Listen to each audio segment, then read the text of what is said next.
Okay, so welcome to iCast Summon Friends. We have a bit of a special treat today for all of you. Yes. I invested a little bit, so take a look. This is our new intro, which, there you go. Pretty cool. Oh, Yeah. So I love it. Nice. that's courtesy of Strakeem. Yeah, I'm really pleased with how that came out. Straight did it. Yeah, straight to look it. at that. Awesome. Yeah. Wait, who did it? Stray. She's someone who we do art Who with. plays rock on the? Oh, Rock. Oh, I know them. Yeah, Yeah. I'll play it again. Super cool. There you go. Look at it. Oh my God. Yeah, they did a really good Stray, job. if you're watching, that's awesome. Oh, That was awesome. that's It's really cute. I really like it. Yeah, God. I love it. That's so. Oh my God, it's so fluid. That looks so great. Oh Yeah. my She God. just finished her animation course and like did her projects and all that stuff. So that's super cool. Yay! Yeah, I'm really pleased with that. So yeah, there we go. So we pick back up with the story of Burke, the fighter hobgoblin battle master, who loves using all his resources as quickly as possible because he gets them back in short rests. We've got Ravenous. Long rest character. We got Ravenous, the great old one warlock, who loves sitting to the side slightly so she's out of shot. So I'm just going to move her over. There we go. No. We got Lyroon, the monk of the Path of Mercy elf. We've got Nanto, the glamour bard warforged, and we've got Will, the glory paladin dirty human. Filthy. Dirty human. human. Boring, run-of-the-mill human. Here we go. So, and yeah, here's the lovely group shot. We will be getting this coloured in at some point. It's just Ravenous's I love that shot. iPad is off. Well, it's about to be sent off to get fixed up, and then we can colour it in. So, what we're up to last time? Yeah, we were doing some festival games. It's a yay! nice, relaxed episode. Yeah, so we're doing the hammer time, trying to pivot to the stone block, and Lyroon was the one inexplicably able to do it despite the res window showing Burke lost a lot of face. You probably could have used your save face feature, actually, thinking about it. With how badly that was going, wouldn't have helped. Yeah. It was just too atrocious. Yeah. And you guys played some cup games. I think you spent about an hour playing the cup game trying to Oh work my out. God. spent like the whole episode. The wonderful game of cups. Yeah. That Russell. Yeah, he had quite an eventful time, but thankfully didn't get beaten up when discovered cheating. I promised him I wouldn't. Yeah, I didn't. You did I kept my promise. word. Yeah. Turn the forks. Yeah, there's a dog barking in the background. Yeah, I'm liking the sound set. And yeah. You did the tagline, the Syrinscape tagline. Oh yeah, Syrinscape, because Epic Games need epic sounds. Don't sue me. So. The dog that Don't sue Nanto me. fed. It's just the dog in the background. He's following Yep. us today. Yeah. It's that old Precisely pub what dog. happened. Or it's just Ravenous talking to dogs. So the story so far, yeah, you guys. I mean, this was like a couple of episodes now. You you tracked down the Crimson Cleaver's contacts. Found out a bit of information, started beating them up. Cut off a tattoo from the net, and they turned into this horrible slime monster with one of the awakening crystals that you guys have been finding over the last week, I think, is actually what's happening in game time, but months IRL. Picked up the dead drop. There was a poison glass guard. It was quite dangerous, but you managed to get it. You found, I think it was 10 or 20 gems. I've got it written down somewhere. Some gems. Yeah, some gems. And where we left off was you were at Mysterio's Mysterious Mysteries. I found it in my notes. The original name of it was actually Marvelous Marvels, but you know it's basically the same. We created two different M alliterations. I'm proud of this. But it's close enough. And what he'd been rattling you through was his stock, and you'd gotten quite fixated on the invisible parrot. Which does not exist. Which I've concluded. Does exist. It doesn't. Exists. Definitely No. exists. Nanto thoroughly believes that this exists. Oh yeah, we know Nanto believes it. I think Yeah. that's the fault of the rat that lied to you. Ooh. That's true. Hey, I gave that rat, I gave him a little bit of food. I don't know why he would ever lie to me, so... Yeah, I mean... I love that you'll believe a dirty rat over friends who are telling you logic. That's Hey. Nanto's ideals. Right just there. Have you Nanto. ever lied to Nanto? Exactly. Well, here's the thing. Rats have never lied think to him so. before, so at least he's never recognized that they were lying to him. But that's good enough for him. Yeah. Yeah. Yeah. So rats basically, I would imagine they're like -5 charisma but +10 deception. For the sake of expediency, I'll just rattle you through what stock he's got, and then give you the price points rather than him go through all of it, because there's a fair amount. But let me know what jumps out to you, and we can talk about it further. So there was that human skull, where you can stare into its eyes for a minute, and he was saying you can hear people's thoughts. He was selling that for 200 gold pieces. There was two. Will, why did you just attack someone? I'm not. I'm just testing my dice. He's rolling Oh, dice. Nanto! She's just chopping the skull in half. Don't worry about it. There's 2 cloth bags, one of coughing and sneezing, which he was saying is good for branks. You can sprinkle it on someone and they can't stop coughing and sneezing, but it could go wrong. There was another one. Does that dust work on Nanto? Only one way to find I out. believe Warforged specifically don't breathe. Yeah. So Nanto probably would be fine. So it could be quite an interesting maneuver, but also you don't know if it's the official stuff or not. You also had one which he said was it would you throw it and it will mask everyone from sight. You can make what you will of that. Yeah, there's the invisible parrot, which he's now selling at a discount for 50 gold pieces. There's the very same one that the dust falls through, right? Yes, Yeah. yeah, exactly. Yep. There's a creepy doll, just like the one Nanto has. Except this I one, love him. this one he has no string on the back.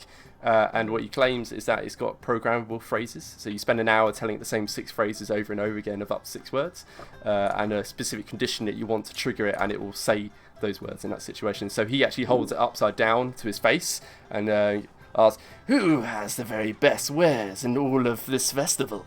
And the doll answers, "Mysterious mysteries, of course," in his own voice back to him.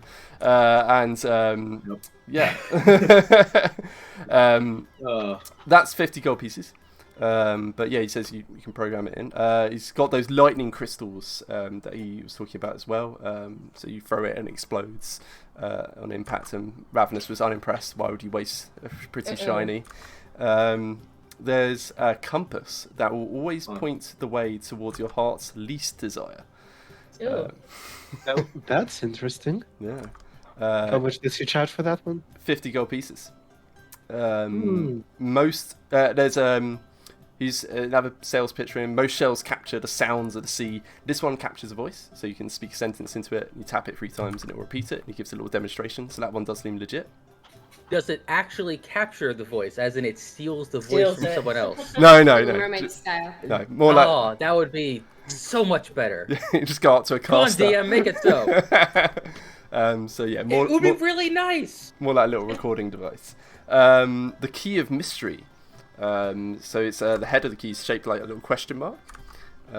And supposedly, when you insert it in any lock, there's a very good chance, he's saying, they will unlock it. How much does that cost? 50 gold pieces. Most of it's going to be 50 gold pieces. Well, my money is invested in the Hat of Disguise that we haven't returned yet. Yeah, We hundreds. have, we definitely No, we returned returned that. that. Yeah, Yeah. we returned it 2 episodes ago. Where's my money? Well, I you need to have didn't it want back. it. Did I not? You just keep giving away all your gold anyway. You're apparently giving away your gemstones as Yeah. well. Not that So you're- not that Brooke would know anything of that one. So, To your patron. okay. This is the list of everything, DM? Yeah, there's more to come. Okay. Yeah, Okay. not quite there yet. There's a pocket watch. The glass front of it's broken, and it doesn't seem to tick. But the Tabaxi's claiming each time you wind it, there's a chance for you to skip back or forward 1 minute in time, depending on the direction you wind it. So he claims. A pan flute in each tube ends in a different rat's head, with a different comical expression of surprise and laughing, anger and ravenness. Supposedly playing it allows you to not only summon hordes of rats, but control them. There's a signet ring, suitable for use of sealing wax. Supposedly pressing it to any letter's wax seal, it will replicate it. And then you can carry on using it. It's worth saying... Only, Oh, that's sorry. only good for stuffy nobles. Yeah, exactly. I should say the pan flute was 350 gold pieces, so that was a lot more expensive than the others. There's a free-toothed cog labelled Sorry, what? A free-toothed cog. I can't pronounce TH, sorry. Type that out because I'm... 3 boobies on it. Oh, I'm hearing cog. Okay. COG. COG. Yeah, cog, like a cog that goes in a machine. Sure. Yes, I was definitely. hearing a different word. Yeah, oh, I see what you're... No, not the rude one. I apologize. So, supposedly, placing it inside any broken machinery will immediately set it working again for at least a minute. A shield that he picks up, and it's got a big, broad, smiling face upon it. And he's saying that you can have it portray whatever emotion you desire. But what does it do to my enemies? No, it's just... It shows your war face. Show me your war face. You can make Or it... I can do that anyway. And as you're saying that, the shield like shifts to a slightly disgruntled expression. And it... see? Lyroon goes up to it and says, abject horror. It doesn't shift. No, he just sort of stares at you. Well, it's whatever emotion you desire anyway. And he sets it aside. But you've watched it shift expression. A 1. Hold on. What? Okay. Yeah. So let's continue and then I'll play with the shield. You can start questioning him after. A 1 that he it's a simple like twisting twig essentially, and he says you point it and you can make someone smile. For a minute. Sounds like a Nanto. That sounds like a Nanto thing to get. Let's turn that frown upside down. Zing. Zing. My god! If only I used shields. No, a wand. This is a wand. The wand of smiles. Yeah, exactly. Oh god. Something he describes as a mirror of true sight. So you look into it and you shall see what's truly lurking behind you, whether they're invisible, ethereal, corporeal, or merely regrettable. He's selling that for... Apparently it's a mere 50 gold pieces. A cloak that seems to twitch and move of its own accord. So he drapes it around his shoulders and it immediately dramatically snaps out to his left as if caught in its own private hurricane.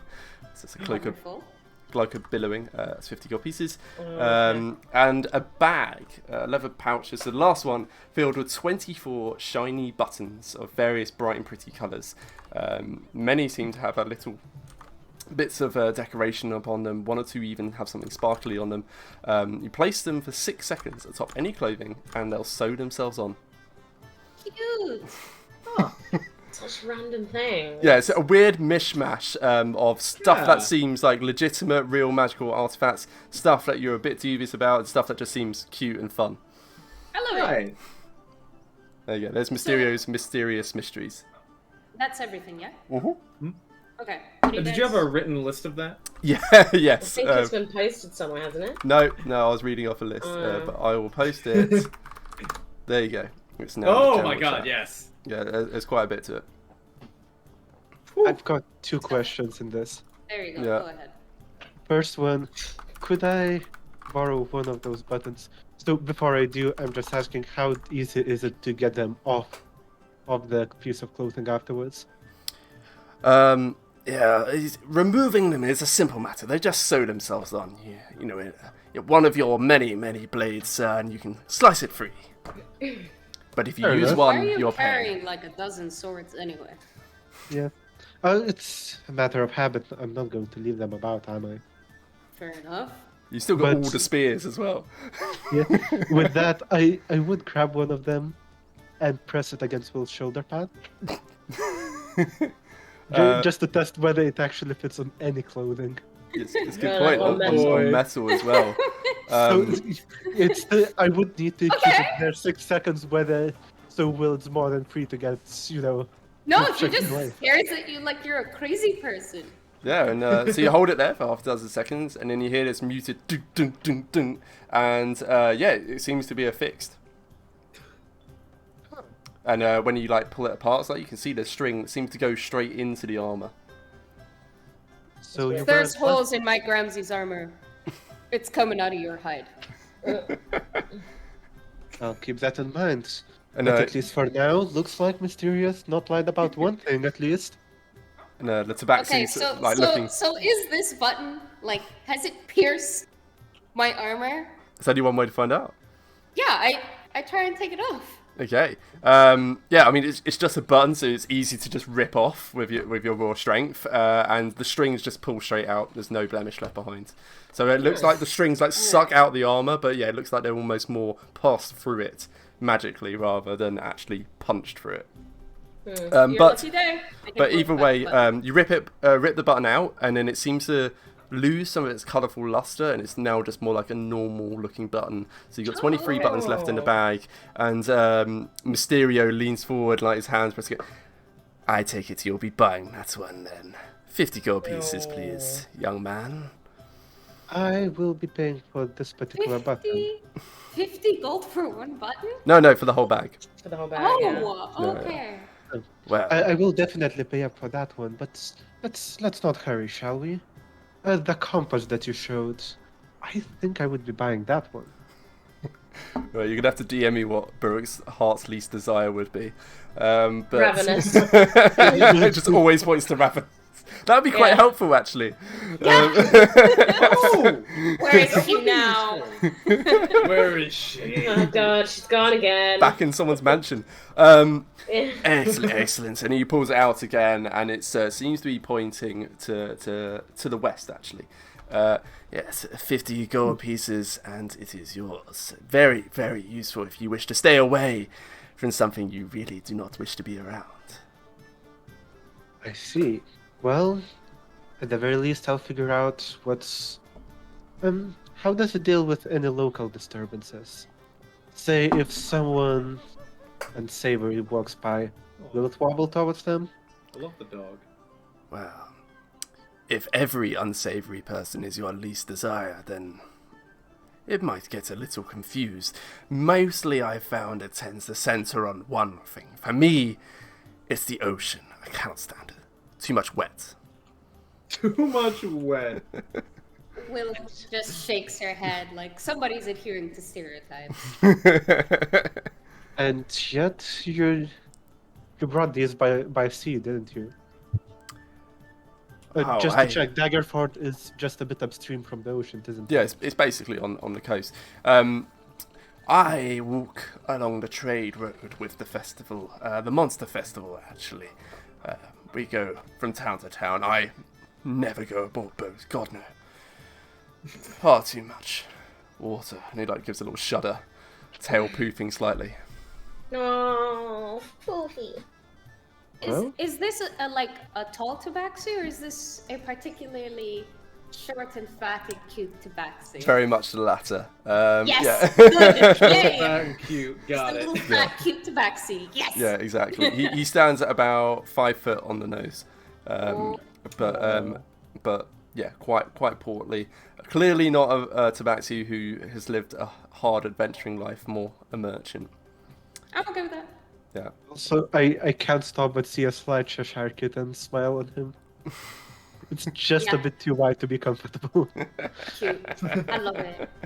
Aww. But yeah, I think Burg's going to be taking the compass and add a couple gold pieces for the button. A fair deal, I suppose. Right, 23 buttons remain. 2 for the button, 50 for the compass. Here you are. And he hands it over to you. Right, while others are shopping, if you can just DM me what your heart's least desire would be, so I can figure out which way it starts pointing.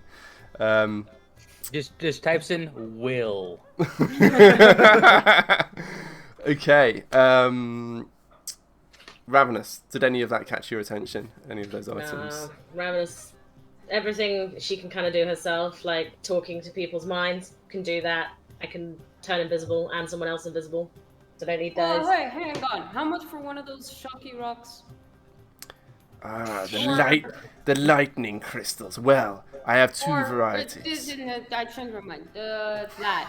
And I point at, he's got like a load of just shiny things. I point the shiniest one out, and I'm like, that. How much for that? So yeah, I mean, so that was all the magic items of interest. He has got a load of just toots along the wall. Shiny thing. The shiniest thing amongst it all would be it's actually a depiction of the forge, that black stone tower that dominates over the in the port. But this one, it looks like it's the gargoyles that are along its rim have been like there's small little like golden, silver, bronze, and then the next level up there's Hey. little gems. It's Aw. pretty Perfect. little. How much is that?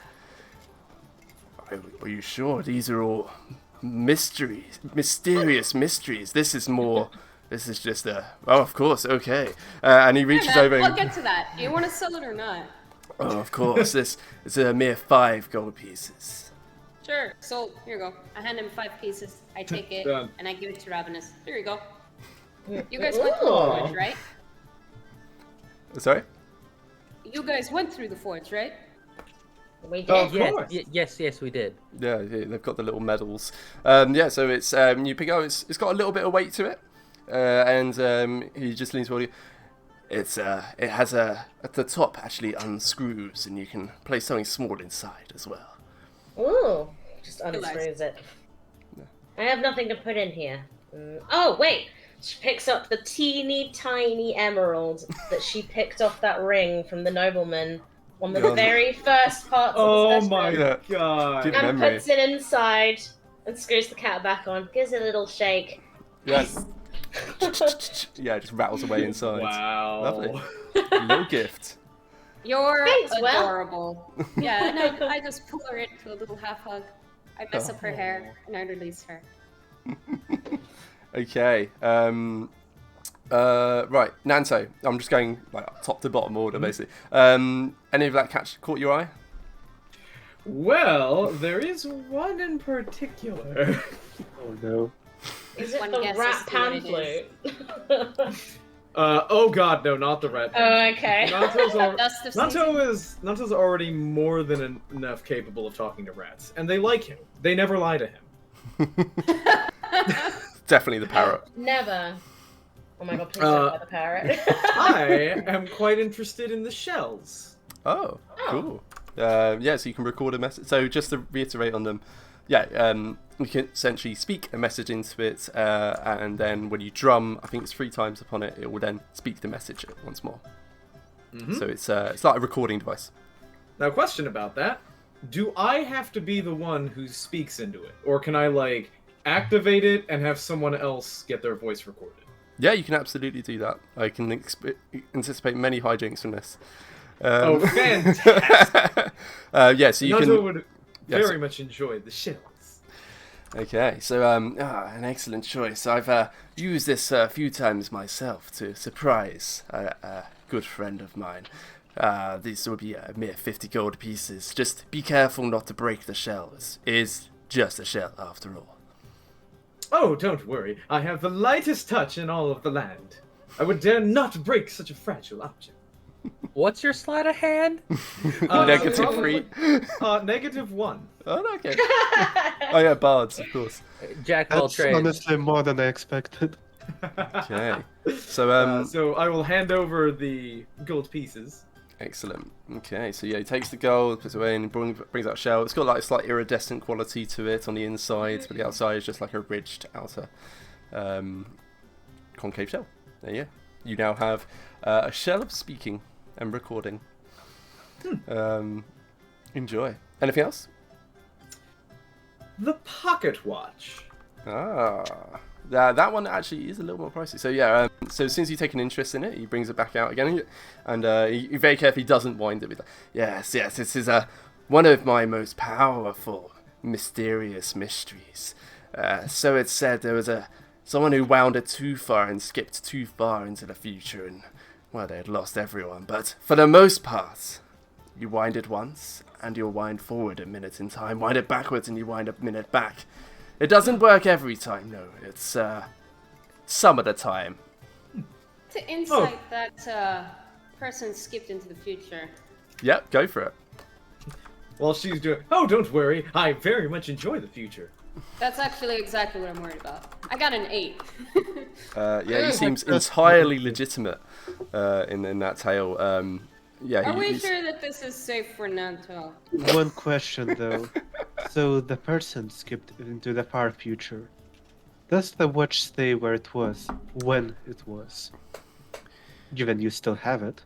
Oh, I have it, yes. Well, the man skipped into the future and, as I say, found all his loved ones long gone. And Well, the watch is one of the few things he had on him, and he couldn't seem to get it to wind back, so he sold it on, thinking he'd be best off without it.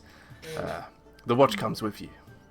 A terrible story of tragedy, which makes it all the better to buy. I would. I love don't to think take we it from should let Nato have that. Oh, Come please. on, he's a grown-up man. He can make his own decisions. He's 2 years old. Oh, please, what's the worst that could happen?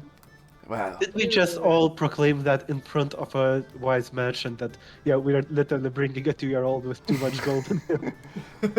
that would be Yeah. 150 gold pieces if you desire it. It's No, one no, of my no. more powerful artifacts. Nanto doesn't need it. What? Aw. Well, if you don't wish him to have it, you can buy it, young madam. Either way, But I'm why? selling it today.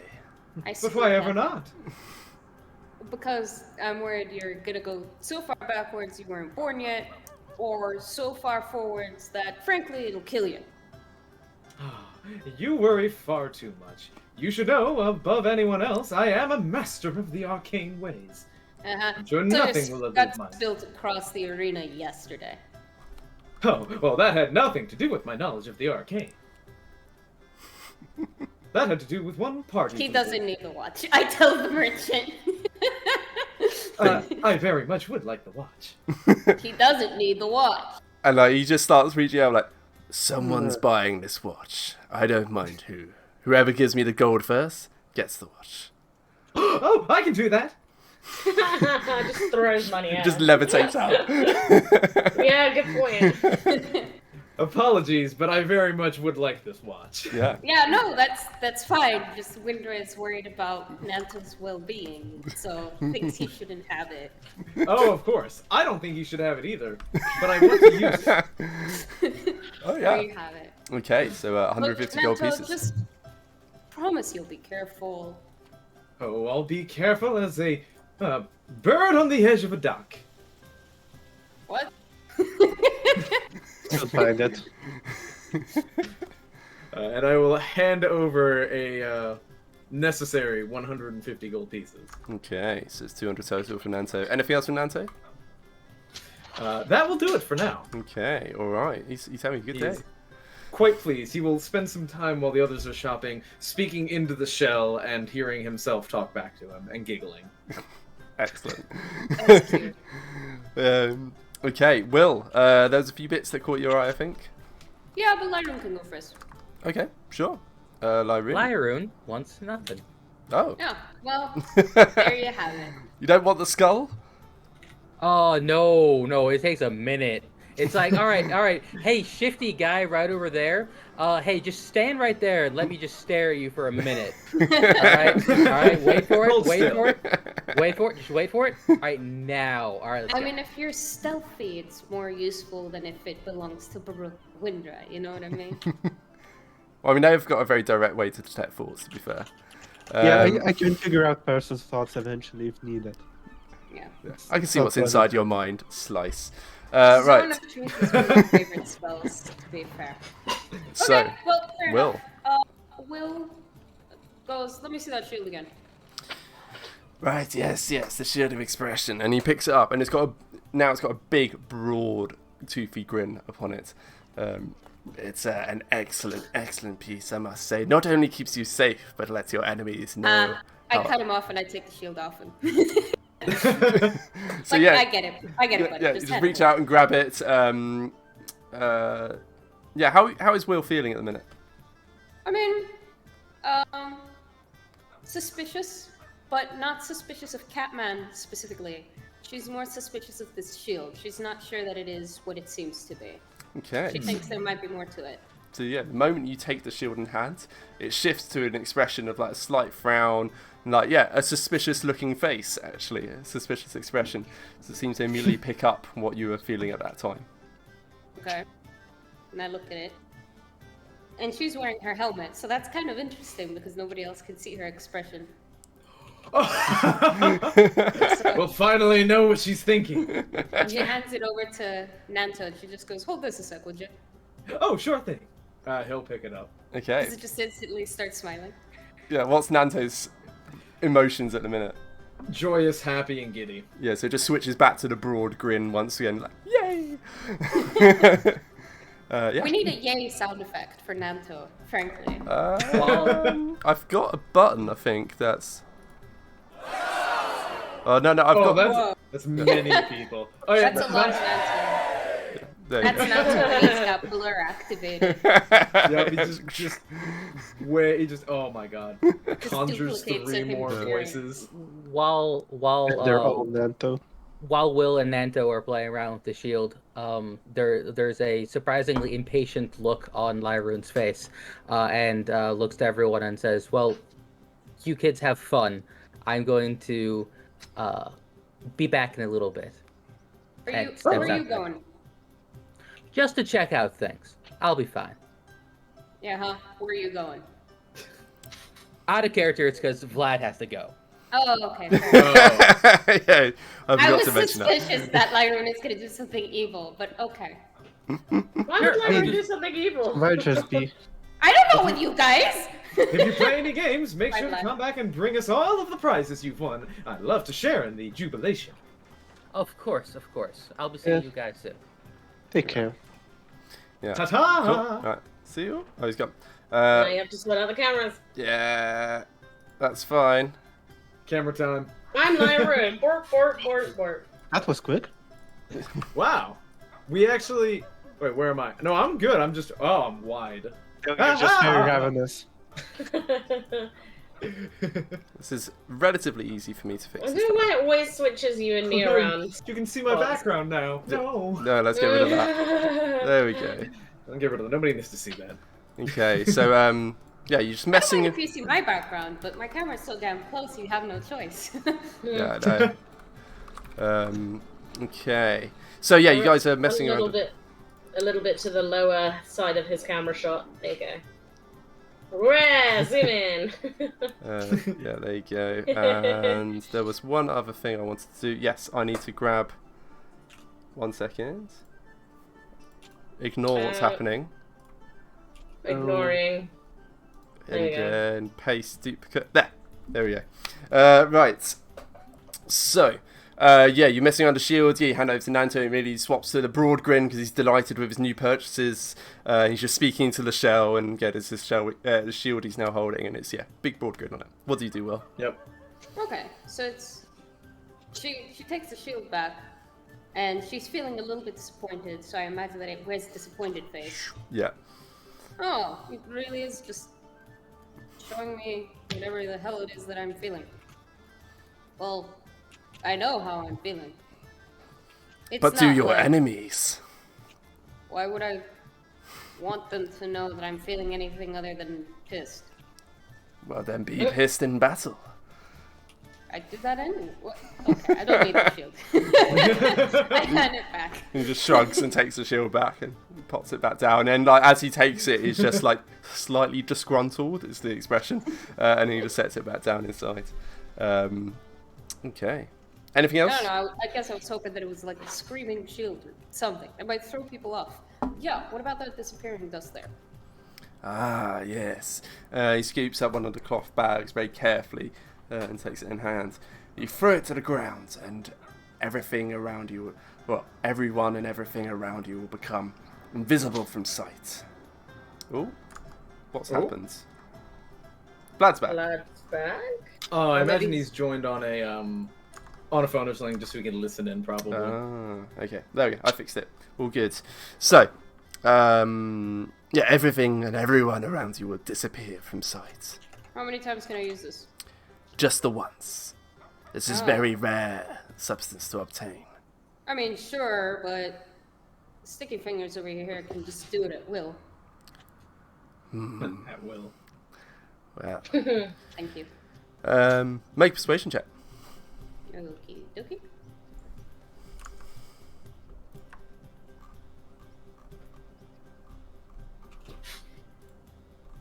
Seventeen. 17. Not bad. Ooh. Pretty good. And he just looks over to Ravenous and just like, sticky fingers. It's an interesting nickname you have there, young lady. I trust that you're not using your powers for ill gains, but... And then looks back to Will. No, she totally is.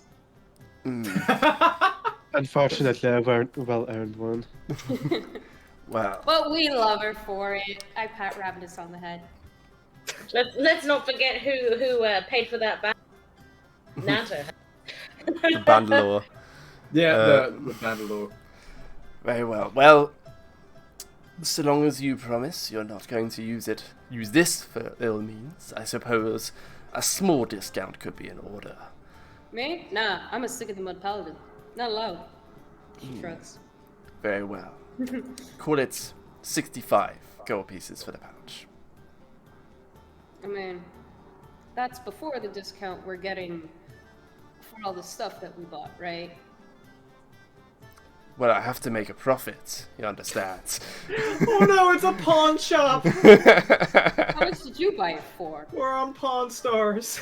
Well, I bought it for 50 gold pieces, so I would only make 15 if I were to sell it at 65. Perfect. So you're selling it to me for 50, and you're gonna come out with a profit because all my friends bought a load of crap from you. You can make me have a persuasion check, but yeah, it's going to be a Damn, pretty she high going DC. in. Let's see. How lucky am I today? But Nope. Bad lad. Oh, 22! I'm lucky Holy today! crap. jeez. I mean, that plus 6 mod is pretty good as well. And you can see his ears like flatten down a bit, and he's like, well, as you've been such good customers, I suppose a small concession could be made. Very well, 50 for the dust of disappearance. Alright, Hands so Okay, so yeah, from what you can tell, it's just a leather pouch. Inside is a load of dust. It's sort of black with a slight sheen to it, almost like coal dust or something. Yeah, there you go. You have your dust. Anything else? one more thing. Baruch, what was it that you got? You got the compass, right? I did get a compass, yes. How much was that? Was 50. I already paid up for it, 50 gold pieces. 50? Mm-hmm. Yes. Alright, so in that case, I'll give Baruch 10 and Nanto 40 and be like, there you go, for the difference. Oh, Oh, that's generous of you. You got me a discount? Fair enough. You're just well, looking at thank this you very much. free exchange of coin amongst you, and he just looks very confused. Well, Alright man, if you don't get it, I'm not gonna explain. just wait. Adventurers. Just raises his hands again and starts tapping the claws together. Is there anything else I can help you with today? Perhaps I could tempt you with the parrots? I wave my hand dismissively. No, I'm trying to save up for a damn sword. This will be as much Oh of a my. setback as I can handle. Yeah, sorry if you heard the motorbike roaring past there. Yeah, it's Bob obnoxious. just kind of looks at the tabax and goes, tell you what, you get the parrot to land on the shield and show its face, and the expression is not, we might have a deal. No promises, but we just might have a deal. Oh, Oh, but yep. I want the little parrot. And then he just like looks back and well, the parrot's resting right now. Perhaps if you come back later, I might be able to arrange for such a thing. Shame, but perhaps. And yeah, I think with that, Boruk's ready to leave. Nanto is just looking at you guys like, I can't believe they don't trust the little rat who told me the truth. Oh, come on, Nanto, don't look at me like that. I'm just saying, I've never had a rat lie to me in my entire life. Hey, did you consider that maybe I don't need an invisible damn parrot? Maybe. No, I can't say I've ever considered that. Ever Maybe. use an invisible parrot. I don't like throwing dirt at birds. Did you consider that? Well, you don't have to throw dirt at them. You can throw several things like seed or little bits of corn. Yeah, we did explain to you that you shouldn't be feeding a parrot pancakes, right? Details. So, you know, Nanto, and she'll put her fists on, like, the belt of her armor. You're being a little bit judgmental of your paladin friend over here, assuming I ain't believing your rat. He just squints. The lights narrow. the lights narrow. So you're saying you do believe in the parrot. Oh, I'm so glad. Well, that does make me a bit disappointed. If we I just don't can't believe have in him the parrot. around. I believe in you.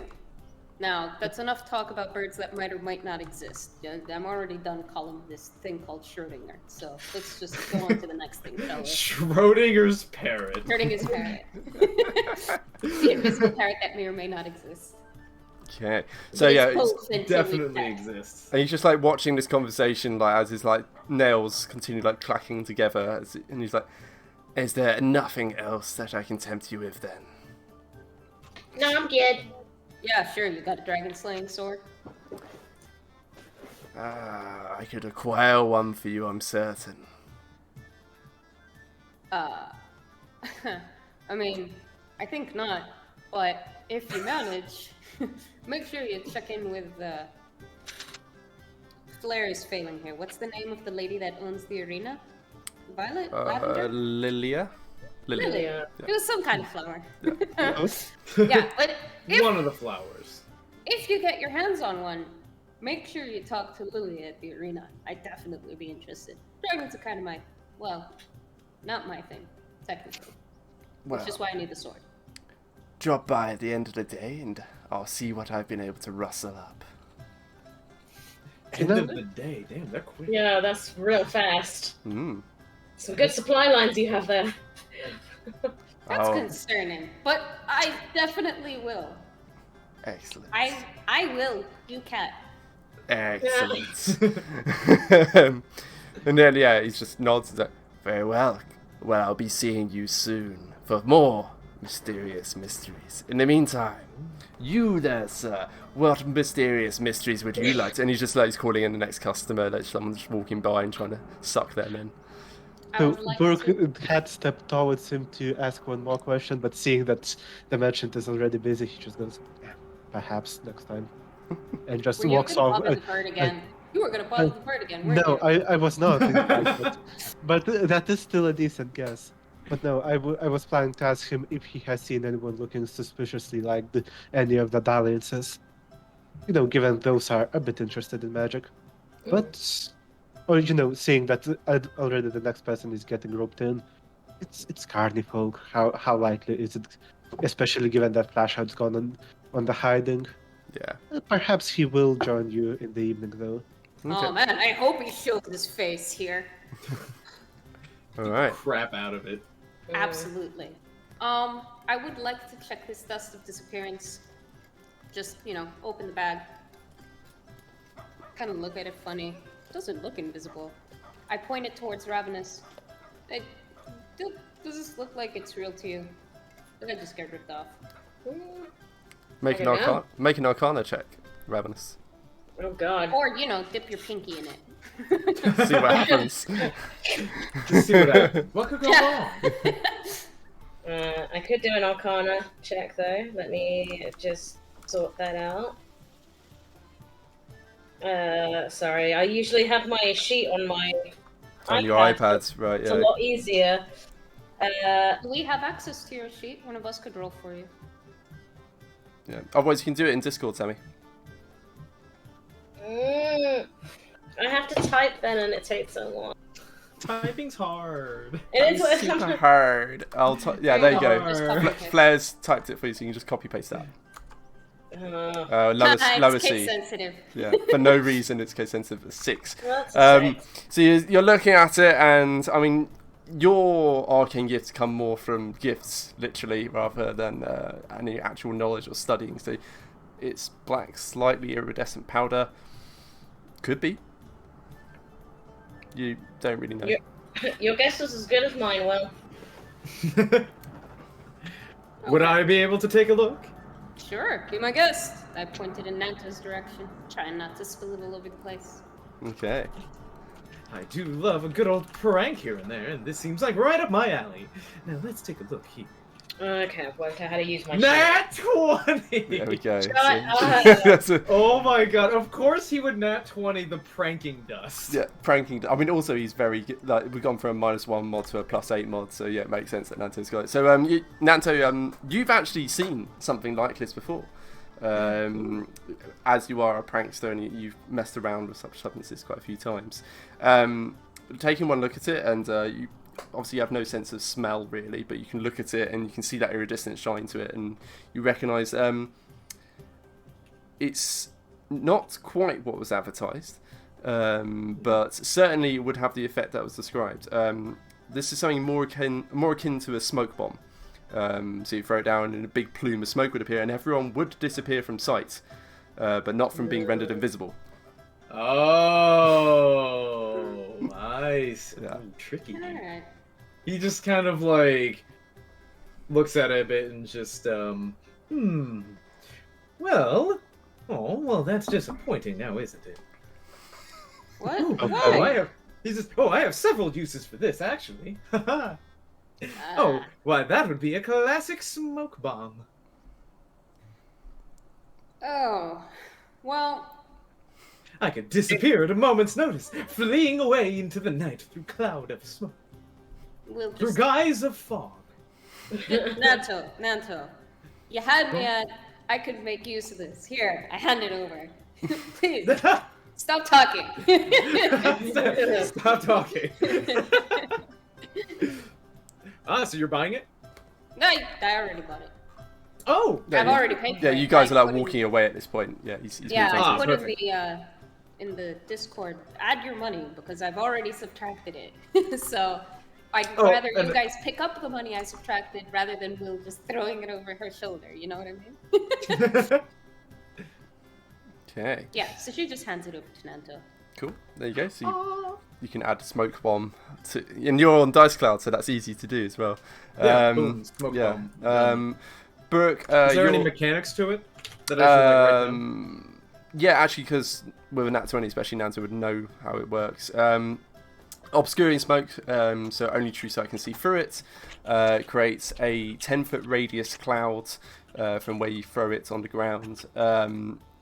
And the smoke lasts for a minute, or if there's a strong gust, dissipates. Essentially.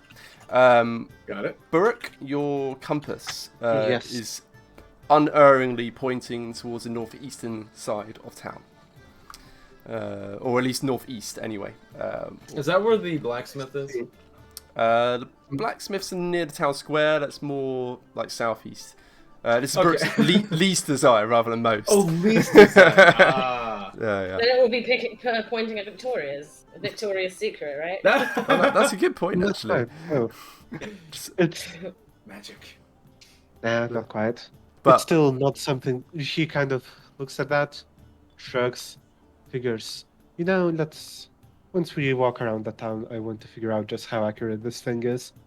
Okay. Okay. And as Oh, we're hold walking on. about, yeah, What do you mean? You know what it's pointing at? I've got a decent inkling what it might be pointing at. So, what is it? It's a mysterious mystery. My favorite. Actually, Burke, before you do that, give me a wisdom check. Yep, Do you know yourself that well? Do you know No, it's- yourself? it is a fair question. Dost thou know thyself? So that's a 5. Just about. I don't think you'd quite necessarily know. You'd have to go and find it to see what you think it's pointing towards. Oh my goodness.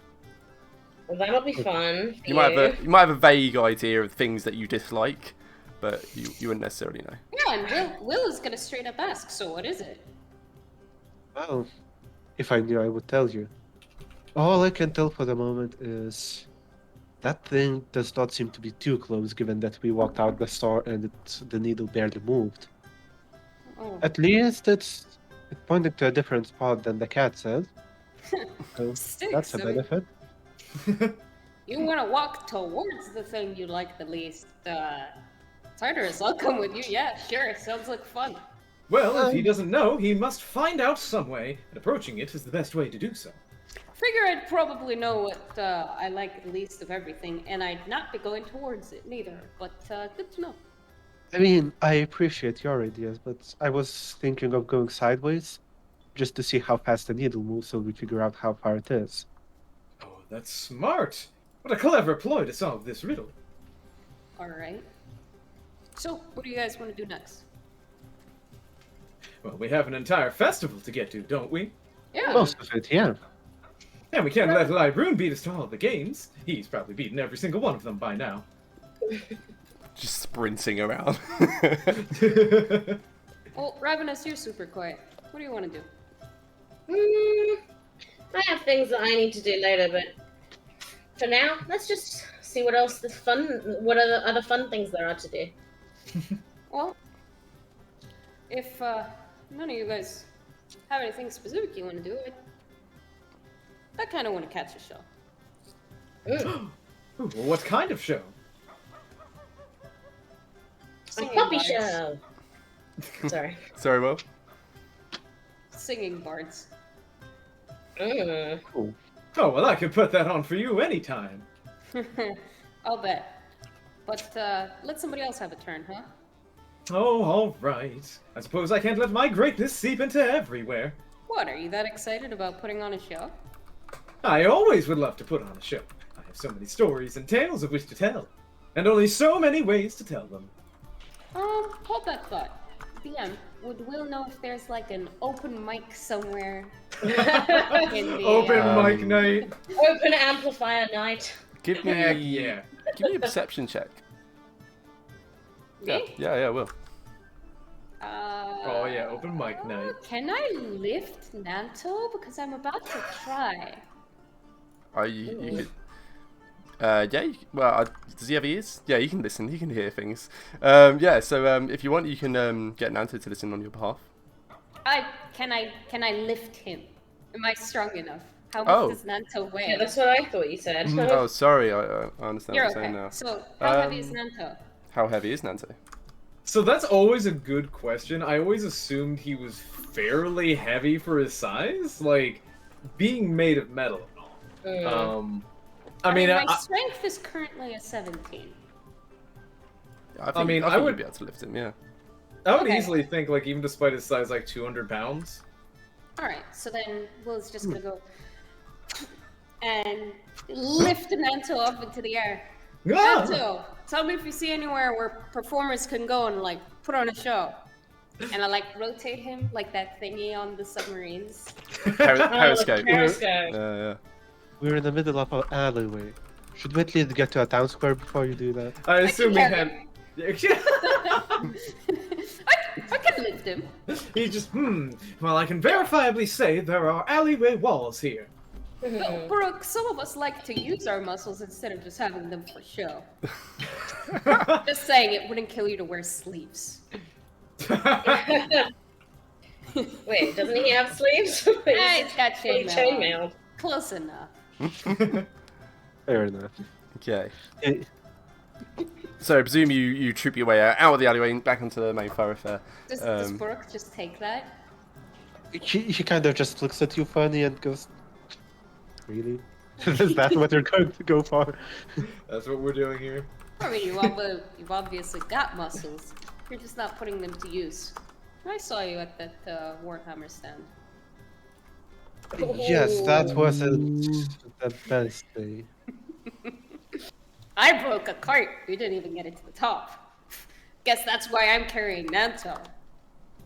That is. I bow to your superior helmetness. Thank you. Thank you. And she like raises. She's holding Nanto on his shoulder with one hand, and with the other, she's like waving her hand triumphantly, the way that she does in the arena when she wins. Like, yeah, to an invisible crowd that's just not there. The best invisible crowd. That the parrot you could find. I guess I can make use of an invisible parrot. So anyway, I will eventually. We could use the shell for that. Will be as childish as is humanly possible. You know, representing my race and all, being human. Ah, yes. The Oh. childish humans. She is. She's extremely childish. She just bugs Baruch because that's who she is in life. And slowly make our way out of this alleyway, carrying Nanto, asking him to keep his eyes peeled for a place where performance can just. Could I walk up a building and see if I can see anything? Like a stage? Yeah, you can And absolutely. would I make my perception at advantage? Yeah, you're effectively getting a help action from Will, and Ravenous, you do the same. Make a perception Well check. done, sir. Wow. Not to that's more good. just say, oh, that's a strange question to ask. A performer may perform anywhere that they are able to sing, dance, move, and express themselves. So you don't see a stage, is what you're saying. He looks around just, oh, stage is what you're looking for. Oh, well, that's, if I know that, I mean. He will look around and I assume I have no such luck. Yeah, I mean, you're looking at there's a lot of noise and pretty colours and distractions. There's dogs barking that you want to listen to. There's people talking. There's kids running around. You can see there's a game of tag that you're particularly like zeroing in on. Oh, Yeah. but did you see that game over there? Oh, that looks like an enjoyable one. Oh, this is a wonderful view. Oh, look over there. Oh, we can go over there next. Meanwhile, Ravenous sees him getting very, very distracted by everything and goes, I'll go check. Walks up the building. Don't know why you're bothering. He's having so much fun riding my shoulders. Don't know what I need a stage for anymore. But yeah, what do you see? So how's your perception? 16, pretty good. Yeah. So yeah, you walk up the sides of a nearby building, which gives you a very good vantage point. You can see straight over, not only straight over the crowds, but also when you reach the roof, you can start seeing over like nearby streets as well. There you're able to pick out, actually, there is, it's quite obvious from this height, actually, there's a patch of crowd which is a bit cleared, where they're standing around a stage. So yeah, and you can see there's a lone figure standing on top it. 16. You can just about catch a couple of notes of music, but it's quite masked by all the noise, but you're pretty sure there's someone playing over that way. I think I see somewhere, Yeah. am I able to use thaumaturgy to, like, make a little light to lead our way? Yeah, you got minor illusion actually, so you can Yeah. just make an I thought arrow. minor illusion was static, though. Oh, it's static, yeah, but yeah, you could just every 6 Oh. seconds move it along. Yeah, thaumaturgy, you can't move it around. It's just like a sensory effect. But yeah, you can certainly make an arrow pointing the direction that you want to go. Okay, cool, I'll do that. So, Okay. like, As- have a little arrow pointing. So while that's happening, Burke is less interested in finding a stage and more just looking around for any other interesting things and also for any unusual people because, you know, given that there's plenty of adventurers who are already not the most usual kind, it's just curious to see what else the carnival draws out into the crowds. And as one of the strangers, you know, kind of shoves past him, he does spend some time just checking all his pockets and everything, assuming that something has been stolen. But other than that, most of his time is just spent between suspiciously eyeing everyone, checking whether the compass arrow has moved anywhere, and he's more or less just coming along with you. Okay, give me. Oh, sorry, go ahead, Will. No, you do you go first. Okay. That's how it works. Yeah. So Burke, give me a perception check.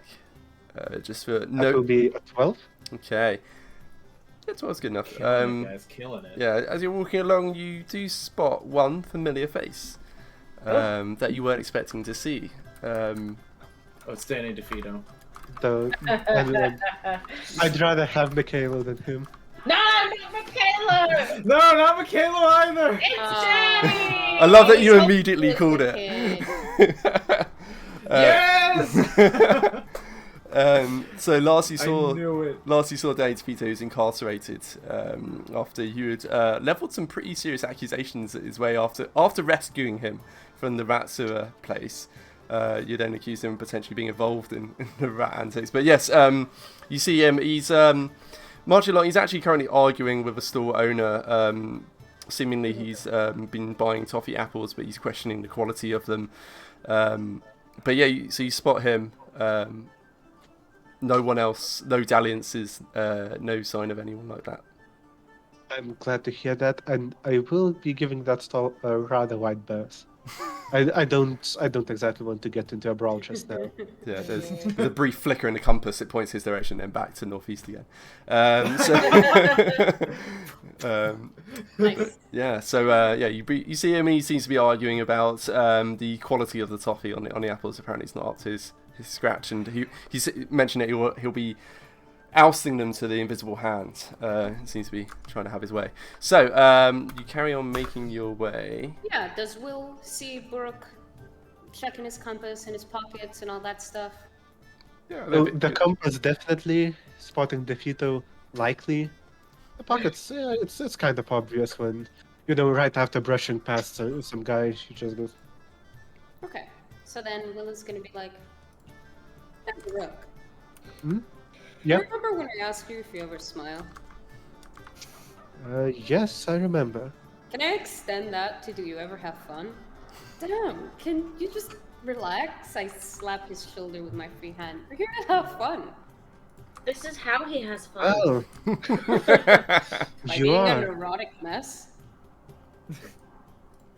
Well, seems to be working well enough for you then. Hey, what the hell is that supposed to mean? Well, Oh, you a seem to be jovial enjoying chap. yourself. Uh-huh. So let us keep at it then. And well, I'd be having more fun if all you guys were enjoying yourselves too. speaking of fun, friends, and friendships we don't want to rekindle, you guys remember that face over there? Don't be too obvious in looking.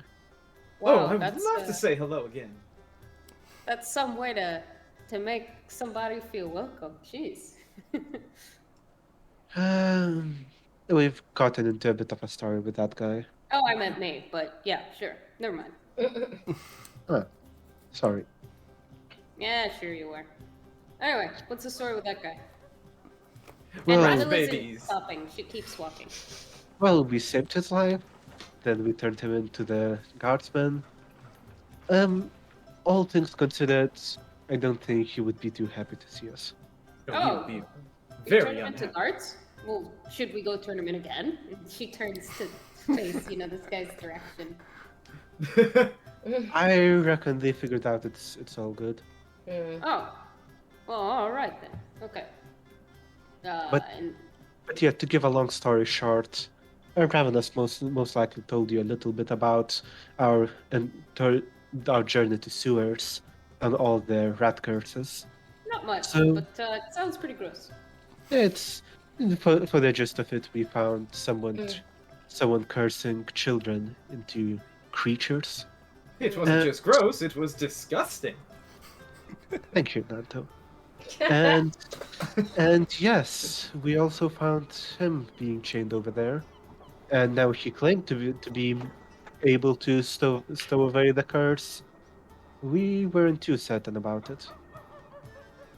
So yeah, we asked the guards to keep an eye on him, and Danny, his name by the way, did not take it too well to it. Okay.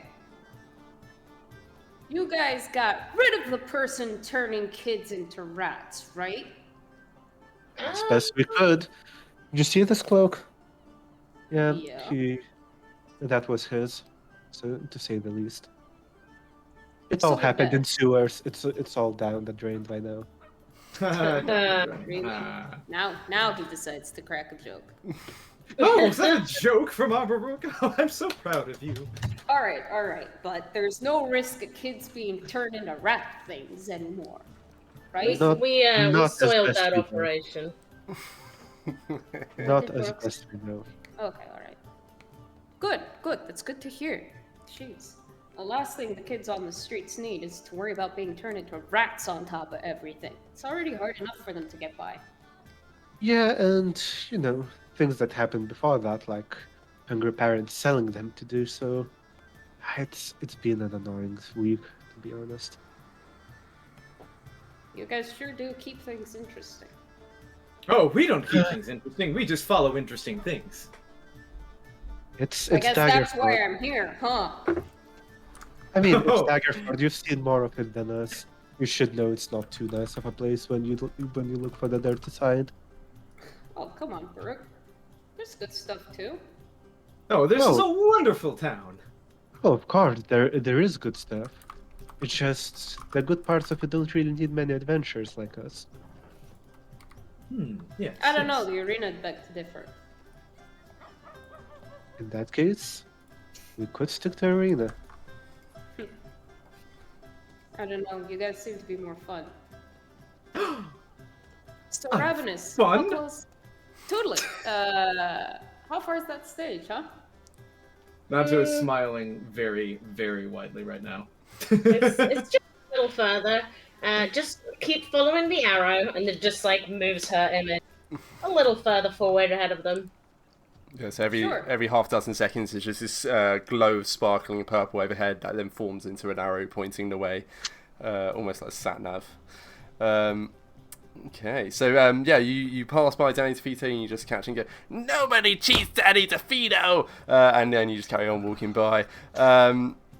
Yeah, and soon enough you reach this area. So imagine this picture, but with a load of people on it. You can see there's a little stage area, and you can see there's a lone fellow standing in the middle. And I'm just going to see if this works. So give me a moment. Hopefully this should do it. Nope, that's not the right button. A little fade out there. Bird sucks. Okay. Ooh. Okay. Nice. And you see... Ooh. Yeah. Good. Um, so... We'll drop Santo. What? The music is too intoxicating. Exactly. Hang on, this music's coming up really loud for me. Oh, I can... No, it's perfect. Don't touch it. I'm just gonna turn the stream down, don't worry. Yeah, Yeah, you can turn the screen down. Okay, Better for okay. people to be able to hear it. Yeah. So, there's this lone fellow who's got a lute, and he's just plucking out these singular strings, and the crowd seems pretty entranced by him, just watching in fascination. You can see he's got this lovely maroon-coloured shirt and brown trousers, and he's fairly finely dressed. He's got his floppy hair flopping over one side. I'm going to have to turn down Syrinscape a little bit, because it's actually deafening me. Okay, fair enough. And you can see the lute is very finely made. As he's playing, you can see actually the inside of his cape seems to be almost like a butterfly style motif to it, So pretty. and it starts to glow and almost like waves of kaleidoscopic colour just washing up its length, but it's not kaleidoscopic colour, it's just oranges and reds just washing up and down its length as he's playing. Nanto, you would recognise this as a fellow glamour bard. Yeah. And obviously, Will, you've recognised who they are as well. Yeah, that's why she dropped Nanto. Yeah. Is this an X? Is this an X or something? You don't know. Will's don't just know. standing there for the moment. I knew it! So he's to the top stage. Obviously, he's not really seen any of you because you're just at the back of a pretty considerable crowd that's surrounding him. He's giving one of the best performances you've heard.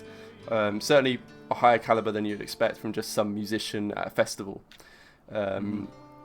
Looking at the stage that he stood atop, Buruk, you would recognise actually some of the construction behind us. Just these like poles and some of the sheeting. This is what the blacksmith had been working on about 10 episodes ago. Interesting. So yeah, it's a nice like metal stage, and you can see there's like suns positioned at each corner that seem to be like worked out with like piping that seems to have been smithed into that shape. So it's quite a nice stage for the Harvest Close Festival. Seems to be he's in the centerpiece. He's like in the middle of the town square, and yeah, as he's playing, he starts singing this deep, sonorous voice that starts washing across the crowd. I'm going to take my first loo break while you guys do your reactions. What, Sam? Wait. Huh? I'll actually need to be right B. You want a drink? Yeah, please. Okay. Well, Oh, gee. guess we might as well wait then, since there's two of us. And then there were two. Yeah. But then there will be one, because I'm going to go to the bathroom. So am I just gonna carry everything? Hello, welcome to my Take stream. the opportunity to also go pee-pee. I don't know. Hello, and everyone, welcome to my stream. Today we'll be playing music. What? Thank you all for stopping by. Make sure. No, you can't. I'm taking over the stream. This is mine. I am the only webcam on the stream right now. You cannot stop me. Anyways. Nope, you don't have to come back. No, you don't have to come back. You can just stay. Yep, okay. And we are back. This is my stream. Welcome, everyone. So glad you could stop by. Make sure to like, comment, subscribe, click that notification bell. Make sure you get in on the notification squad on point. Smash that bell, and then make sure you share this with all your friends, both on Facebook, LinkedIn, Tumblr, Tinder, Grindr, YouTube. Excuse me? Twitch. The first thing I hear is Grinder when I It's like, hi, welcome to my stream. In the background, I come back in, headphones on, and Grinder. Like, Well, I had to have them share the video on every single platform I could think of. Ah, of course. Oh, everyone left you alone. Yeah, I was alone. That's why it was my stream. Ah, it's the Pots and Pans stream. It was my show now. Nice. Ah. So, what are you going to perform for us? Me? Yeah. We found Oh the my. stage for you. Yes, but there is currently someone playing. Are you saying I would enter a battle of the bards with this man? Oh my goodness, yes, please. I just walk in. It's battle with the bards is what I hear. Oh god. Well, Battle of the bards! better than what I heard. I sat down and heard and Grinder. I mean, I suppose he does look like he could be on Grinder, yeah. So... Goodness. No, I was telling them to make sure to like, comment, subscribe, and share this on every single platform. And that, of course, included Grindr as a platform. Oh, obviously. Most important Oh, And the platform. Forge is back. Hi, welcome back. Welcome back to Pots and Pans Weekly. Am I last? Uh-huh. That's all good. Last place. So, while you guys just chat for a bit, I'm just going to pull up my notes. Mhm. But yeah, go for it. Will drops Nanta and curses. Oh, Nanta! Oh man, I'm so sorry. And Ah! just immediately like reaches down to try and help him up. Not speaking, helmet obscuring her features. Suddenly very quiet. What does her shield look like? Well, I didn't get the expression. Oh. Her shield looks like a shield. Oh. No, I'm sad. Ravenous is gonna ask, what's that about? You don't normally drop people in there. It's not like you to be so quiet. So... Oh no, that was my fault. I'm far too heavy, it would seem. No, To lose some weight that- and exercise. Shut up! It's not you, Nanto. What's going on, Will? I just. Oh. Sticks. Don't. It's not important. Don't worry about it. Are you okay? Well, Oh. you seem to be plenty worried about it. What's up? That man is possessed by a demon, isn't he? No. He's Xander's a nice guy. Oh, Xander. Oh, you know him. Oh, you're friends. All right. Well, we'll just have to recruit him into our troop as well. Oh, we're gonna have the Nanto, don't greatest. do that. Yeah. He grabs him by the cape and drags him back towards her.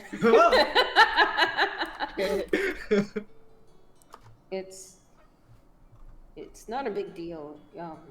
She'll take off her helmet, and when she does that in public, she pulls her cloak over her armor, making it a little bit harder to recognize who Will is.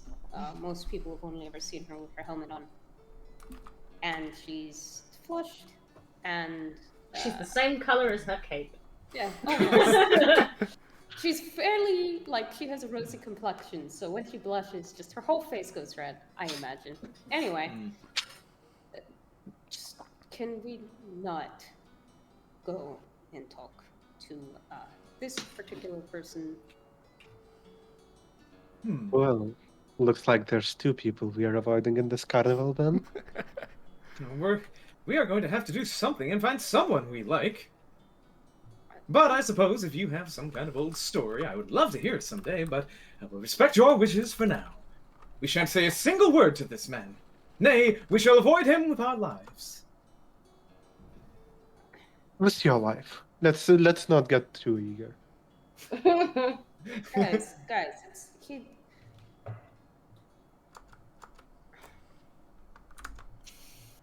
She kind of looks back up towards the stage and gets distracted. It's not that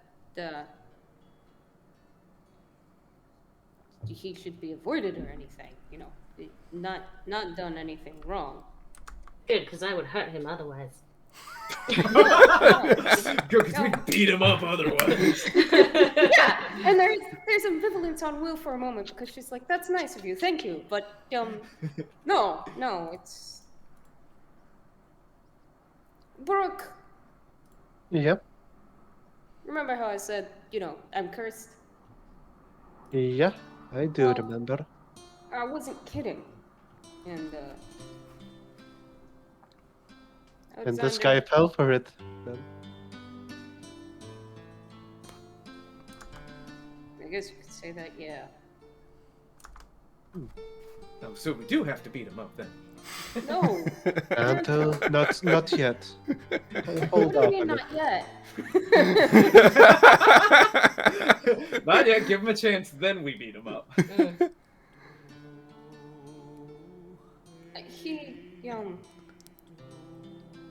Like I said, the good guys. Great musician. But But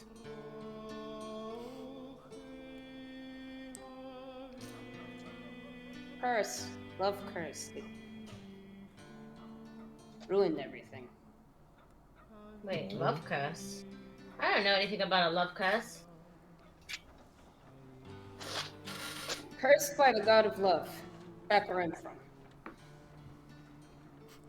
What's this curse do?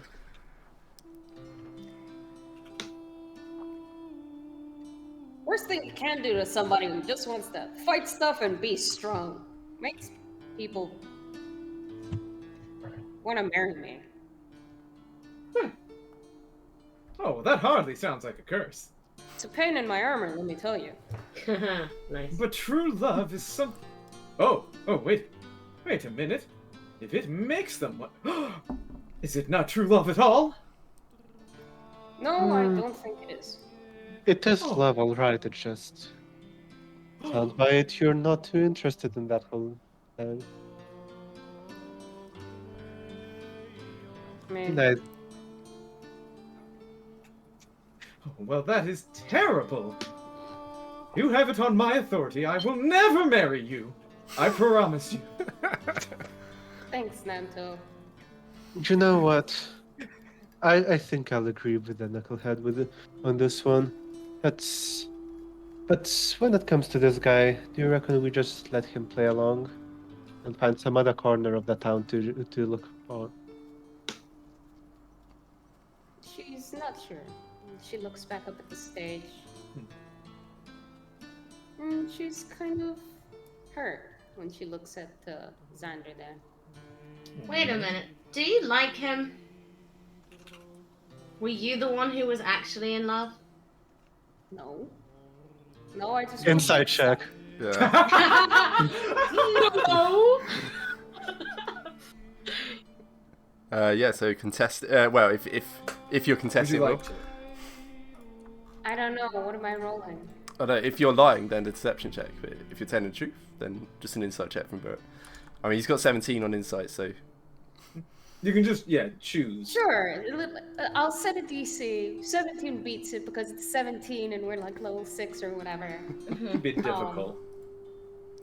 I mean, whether she was in love or not is kind of hard to tell just by her looking at somebody. Definitely finds him interesting, though. does she seem forlorn at all? I'm not sure if that applies. So she's looking at the stage and he's distracting her. Like, so she it's feels just something. insight, it's not read thoughts, right? No, that's but fair. Will is Right. obviously sad at the sight of him, has no ill feelings towards this guy, and it's bringing up a lot of negative emotions. Do with that as you will. Okay. Out of character, it sounds like she actually loved him, but didn't know whether he was in love with her because of the curse or not. But as Ravenous, she's pretty stupid, doesn't really get this kind of thing, and is like, oh, okay, well, maybe we should just go say hi. What could go wrong? Just minor illusion, a giant Will face in front of him. So, Go on. another interpretation. So this is more from Natteridge's side, less from Burrock's. Sounds like Well, no, even I if what she Natridge thinks. What does Burrock Sure. think? the way Burrock sees it, it's you've gotten yourself into trouble and you believe, whether it was real, whether it wasn't, you've just chalked it up to the very same curse. I mean, up to you if you wanted to do so. But sounds like setting that once again aflame is not a good call. Let's go somewhere else, shall we? I mean, what would you know about the curse anyway, right? Just as much as you've told me. Exactly. Hey, Oh, it's your call. I just don't think it's worth your time right now. yeah. I mean, Nanto, you still want to put on a show? Oh, I would always love to put on a show, but if it means keeping you safe, I don't think we need to at this moment. You don't gotta worry about me being safe. But thanks. Well, then I suppose, if it won't be too, dangerous. And he's like eyeing the stage. I would always love a chance to show off what I've got. Yeah, I mean, never ran from a fight before. So Hey! who am I to keep you from performing there, Right Eyes? Woohoo! Alrighty, well, let's get up there and show him what for. Yeah, I hope you're Ravenous not is doing gonna- that mid-song, are you? No, Ravenous is just gonna go to the stage and, like you do with pool tables, she's just gonna put a gold coin on the table so that it's like reserved for us next time. I got it. It's our turn next. It's our turn on the stage. Okay, so Hold it, butterfly boy. yeah, Ravenous, you're just worming your way through the crowd, and you just take a gold coin and just slap it on the stage as he's playing. What are the rest of you doing as she does that? Sticking near Will. What's Will doing? Is going to approach the stage with the others, and she's pretty sure that he's gonna recognize her grandmother's armor, but she's gonna never run from a fight before. Tells herself again, Yep. and she's just kind of like, Manta wants to perform. She's not scared of anything. She tells herself. She's just gonna wait for him to finish. Genuinely enjoys his song. Okay. So, he glances down at the coin that Ravenous slaps down the stage, and it's just like a slight frown to his face of confusion. And just like, what? Just look at him and just like, he finishes out the song, and the crowd seems pretty pleased with it. There's a little bit of yay. It's just a cheer from the crowd, just some breakout of applause. They seem very pleased with it, but eventually finishes out his set. He glances over to Ravenous and sort of looks down at the coin and is like, is that a tip, or are you, what is this coin for? oh, I'm just Nanto- preserving the space. Nanto will jovially skip up and just, I believe that is a challenge, my friend. And you just see this Warforged robot just like clunking. Well, you're dressed in your clothes. Yeah, exactly. It's just this clunk as you march forward. You have your Banlore. Do you have it out? I would sling it out in front of me. Okay. And he just like quirks one eyebrow and like just looks out to the crowd smiling. He's like, well, shall we have a battle of sorts then? And then he's just like looking across the crowd, and then his eyes lock onto this. Will stands out quite a lot in crowds because there's just this big block of green armor amongst what is essentially like farmers and various Plate common armor folk. at that. Yeah. Very fancy, Yep. intricate plate armor. Yeah, and he just like freezes for a moment and stares, and then like slowly turns his head back to yeah. Do you wave? Yeah, she just kind of very awkwardly raises a gauntlet and gives him a small wave, like, hi. And then he just like stares for a moment. He's like, well, today is full of surprises, and then just gives a nod, and then looks back to Nanto. He's like, well, I think it's time for a challenge. Shall we? And the crowd's all like clearly into it, cheering like. And Ravenous will basically, as soon as this challenge is accepted, she'll use her thaumaturgy and just go, burn off! Barred off. So it's just like, boom, barred off. It just comes out from the crowd. Are you doing this in multiple locations? Just there.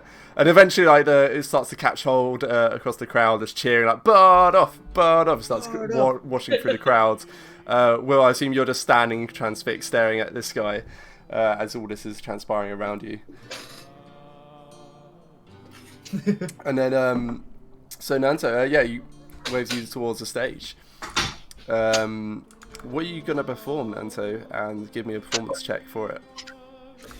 Ah, yes. First of all, Nanto would want to go up to Xander himself and just kind of formally say, well, if we're having an official competition, you may call me Nanto. And who do I have the pleasure of combating today in a battle of words? Nanto. I've never heard such a name. A pleasure. And he takes a step back.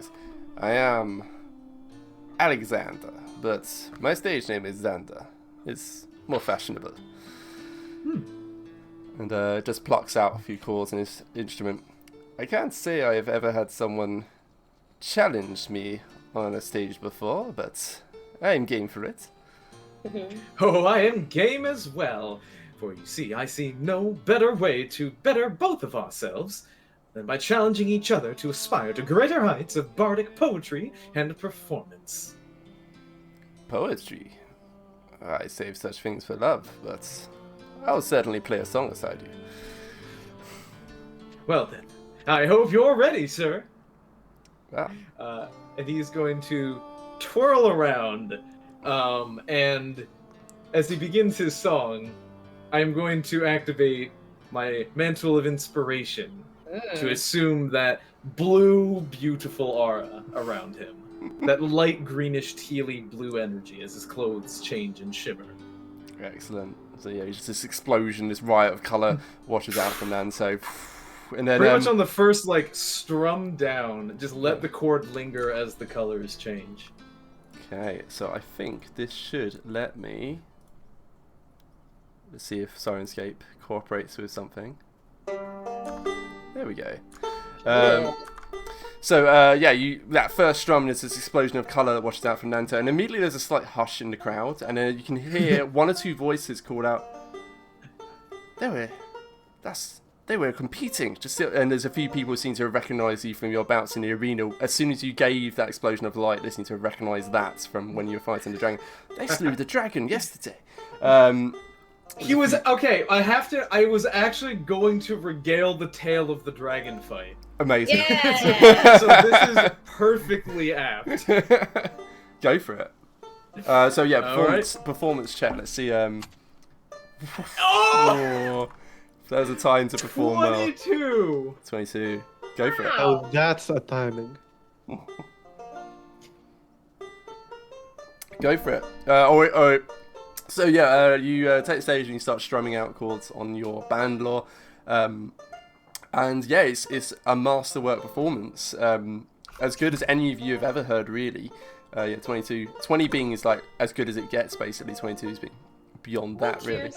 Yeah. I mean, it's a song about fighting dragons. She was gonna be happy either way. Yeah. And the crowd gets into it, and after the second round, it gets to the chorus, they start just singing along because it's about fighting dragons. Not half, but a decent chunk of the crowd actually saw the dragon fight yesterday, including a lot of the tourists who are in town because they went to the arena specifically to see this. I think one or two people would know your name. So you hear a few people chanting Nanto as you perform. Anything else? Well done, Nanto! You got this! Yeah! Woo! Yeah. Anything else?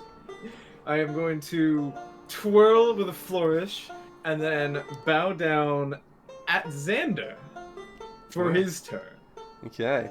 And as you're playing, he's slung his lute behind his back, and he's just standing with his chin tucked between his thumb and forefinger, slowly stroking at that goatee in the middle, and just considering. And then when you, as you perform, his eyebrows raise up, impressed that this random performer who's just come out of the crowd is actually pretty damn good. And I will ask him, now show me the best you've got, for everyone's sake. For everyone's sake. Let's see how he rolls.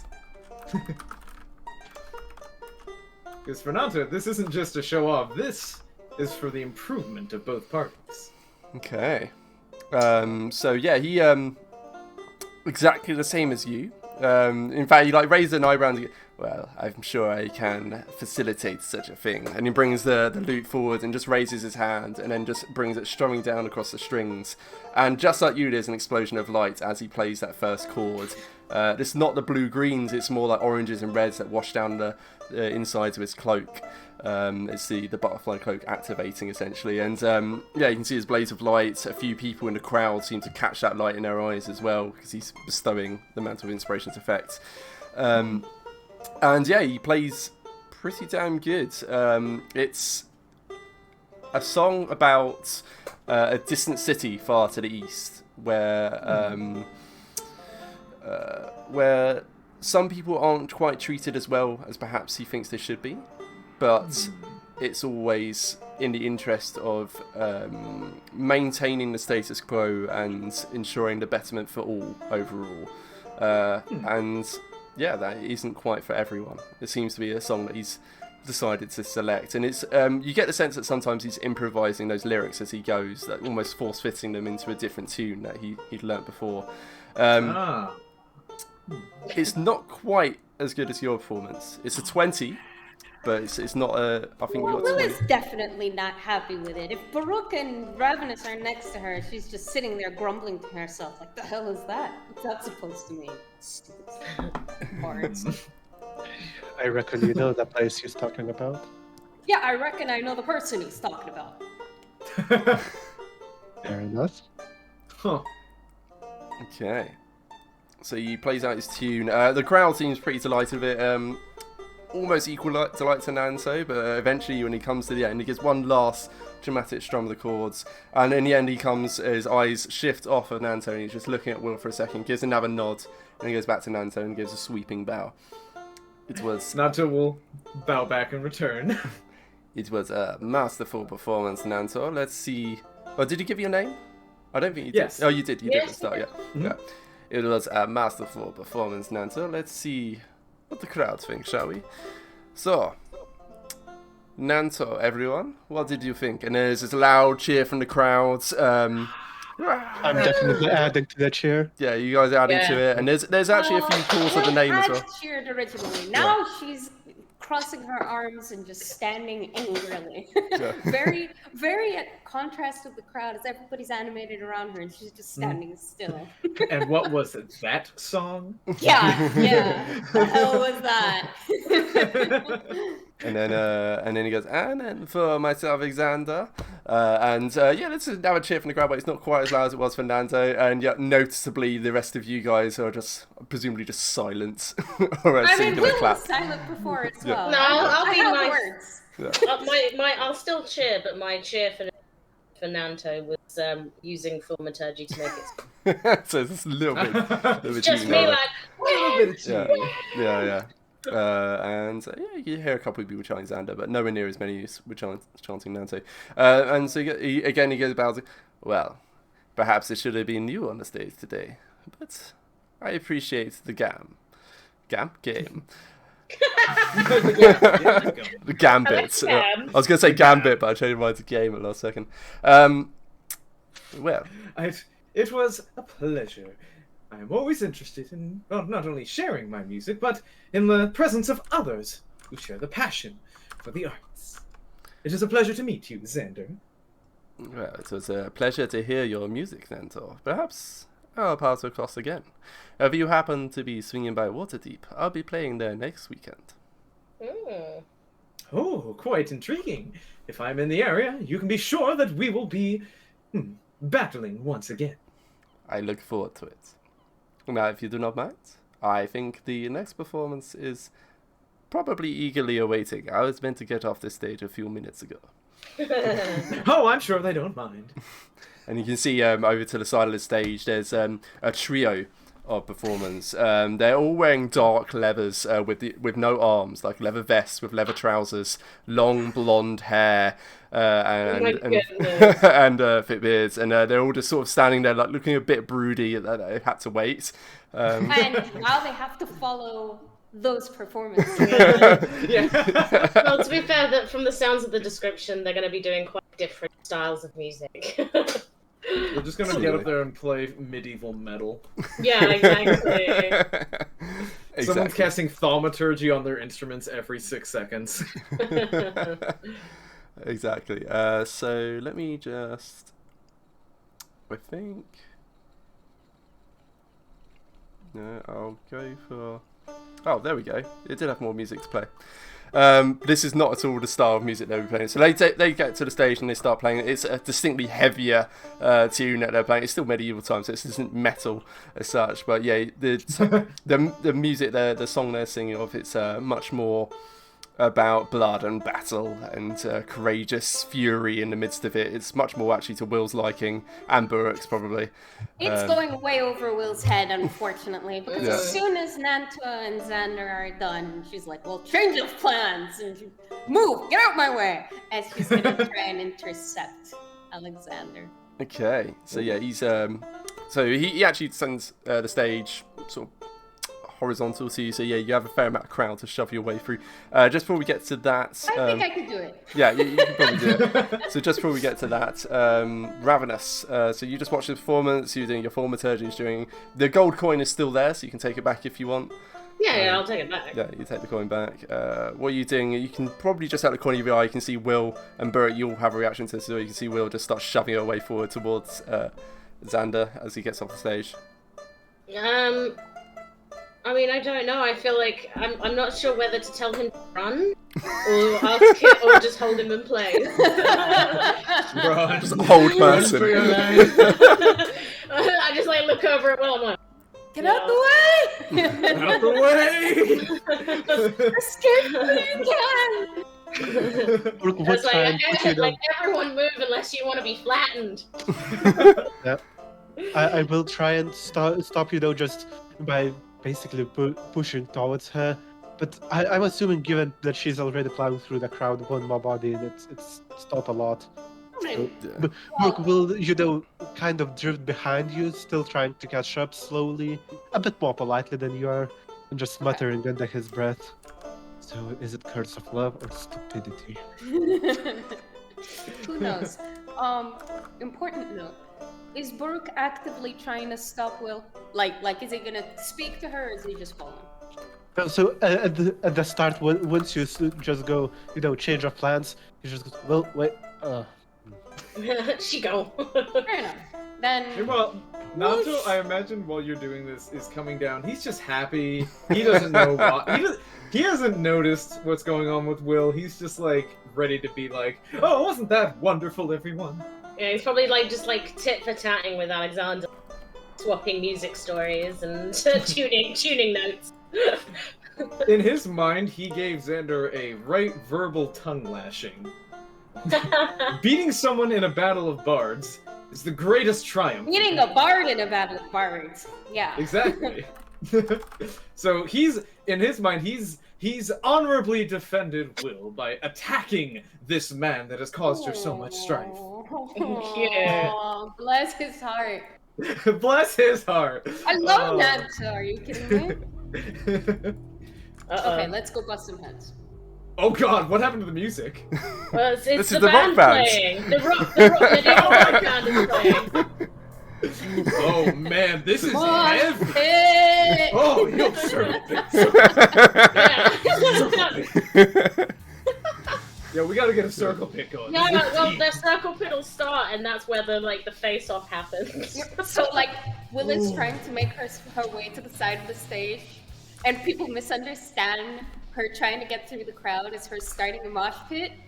Oh my god, just a mosh pit happening. Oh my god. Medieval mosh That's pit. amazing. Will invents the mosh pit by accident. Yeah. So these three blonde fellows who got onto the stage, you saw one of them had a guitar. It looked quite unusual as guitars go, and when he started playing it, it was much louder than any instrument you've seen before. It seemed to be magically amplified. Another one, when he walked on the stage, he didn't really seem to have anything obvious. He just had like a disc in his hand, and then when he puts that in front of him, it just splits into a drum kit basically that he can start playing on. And another one starts singing. Again, he holds up a device, but it's got like an magic amplifier in the front. And he starts singing his song about war and battle and death and such. Just rocking it out. So Will just starts shoving it away through, and a few people start like going, oh, okay, mosh pit. So just shoving at each other. We're shoving now. We're shoving now. Most of them just rebound off her because she's wearing plate metal armor. That's not very comfortable to have a mosh pit with. But yeah. Get off! Shoves people away. Keeps going. Just a gauntlet to the face of this guy. He just flops backwards. Absolutely. That's exactly radical. I like to think that Brooke's just following. Brooke's just walking awake and just like picks people back up. I'm kind of, making sure that no one's too injured. Once one of the guys kind of slams into me with intent of starting something, I just kind of look at him. Just show that there is a sword right behind my back. Jiggles Give him a death stare and continue walking. Yeah. Jiggles all his various instruments of death at them. So, soon enough, Xander catches sight of you barging your way towards him, and there's like a slight look, like widening of his eyes in panic, because I take it your helmet's off and you're looking pissed. No, helmet is very much on. Oh, okay. Because we're in Daggerford and she doesn't want to be recognized. She's a weird Glory Carlton. Yeah, I mean... She's all for fighting in the arena and all that, but then when she's out, she kind of wants to be, I mean, you're very recognizable in green plate metal armor, but yes. Right, so not having people recognize my face is... Okay. So but he sees the armor approaching him forcibly and seems to be shoving people out of the way angrily. And there's a slight whine of panic in his eyes. He's like, oh, okay, we're doing this. We're doing this. And he just stands and turns to face you and just waits for you to approach. I approach, I grab him by, his shirt and his cloak, and I lift him off his feet, I turn him away, and I carry him off. Not until a good job. Oh, right, thank you. And you just... I'll see you later then. And there's a couple cries out from the crowd, because he seemed to be manhandling this bard. But then they quickly see this destruction you've left in your wake, and it's like, okay. Xander himself, he initially struggles a bit, and he goes, this is a very expensive shirt. Shut up. Shut up. Oh my god. But for the most part, just allows it. And I'm not going too far. I'm just trying to go somewhere behind stage. Hopefully less people around, so that I will put him back down. Like I'm talking, 2-3 steps, just backstage, so that people aren't a crowd. Mm-hmm. Where will take off her helmet, put him down. What in the sticks was that? Well, it was a musical performance. Your friend is very talented, I must say. Yeah, a lot more talented than I remember you being. Is that what you think? Status quo? Everybody should stay in their place? Is that what you believe happened? I think that it is going to be not one person who changes our home Vinta. But, I mean, it has been this way for centuries. And if we were to just change everything, I'm pretty sure it'd be chaos.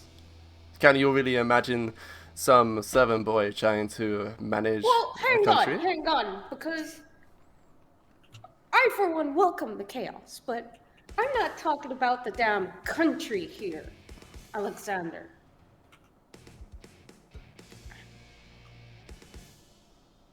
You think that, what?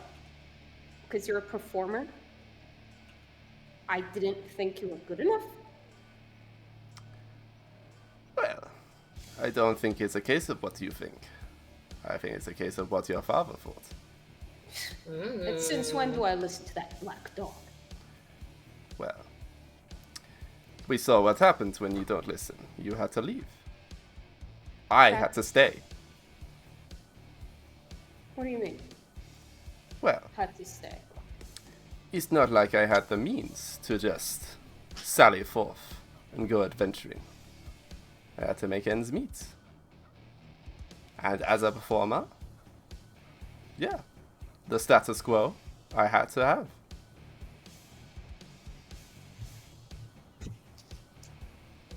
This music's so intense. I think it's kind of Totally inappropriate. This is so It's literally like this is how. It's like a musical interpretation of Will's mood right now. The next performance, come on. Oh no, my picture's frozen. yeah, it froze at a Ridiculous. great moment though. I'm quite pleased with it. Right, I'll switch to something a bit lighter. But yeah, you get the idea of what they're playing. Let's have Ooh. Oriental.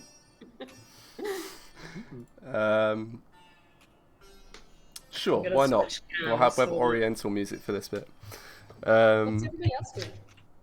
Yeah, so Hang yeah. on 2 seconds, guys. I'm just sorting out the camera. But it breaks all the other cameras. Yeah, I know, and that's why I'm There we go. joining back in. There we go. There. Cool. So yeah, Will, she's like physically scooped up this bard and just taken him off to the edge of the crowd.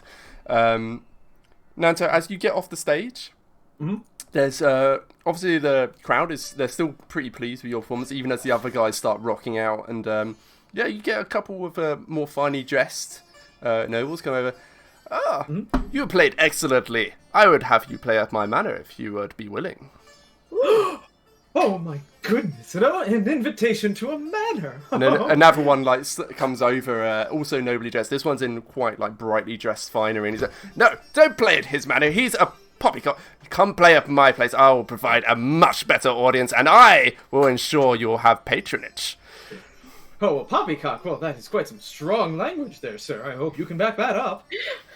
And and so they start bickering and basically insulting each other and trying to convince you with gradually escalating offers. But essentially, what the outcome is they're offering, if you wish, to become for patronage. So it means you have to come perform at their behest, but you get paid for it.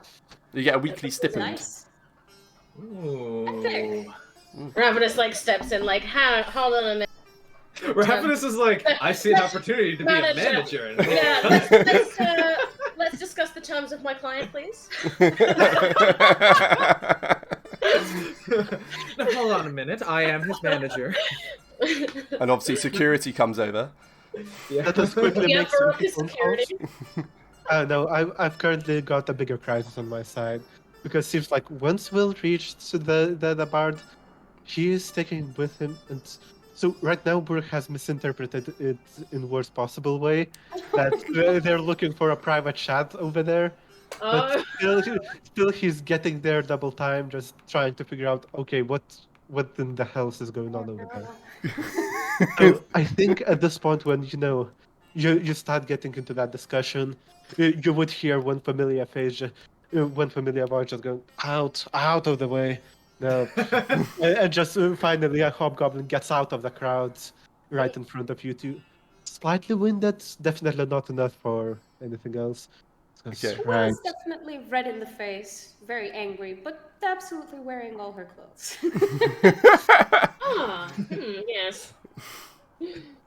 You, well, what the hell's Harry doing here? Xander, nobody knows I'm here.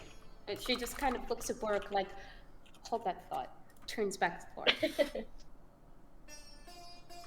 Nobody back home knows where I am.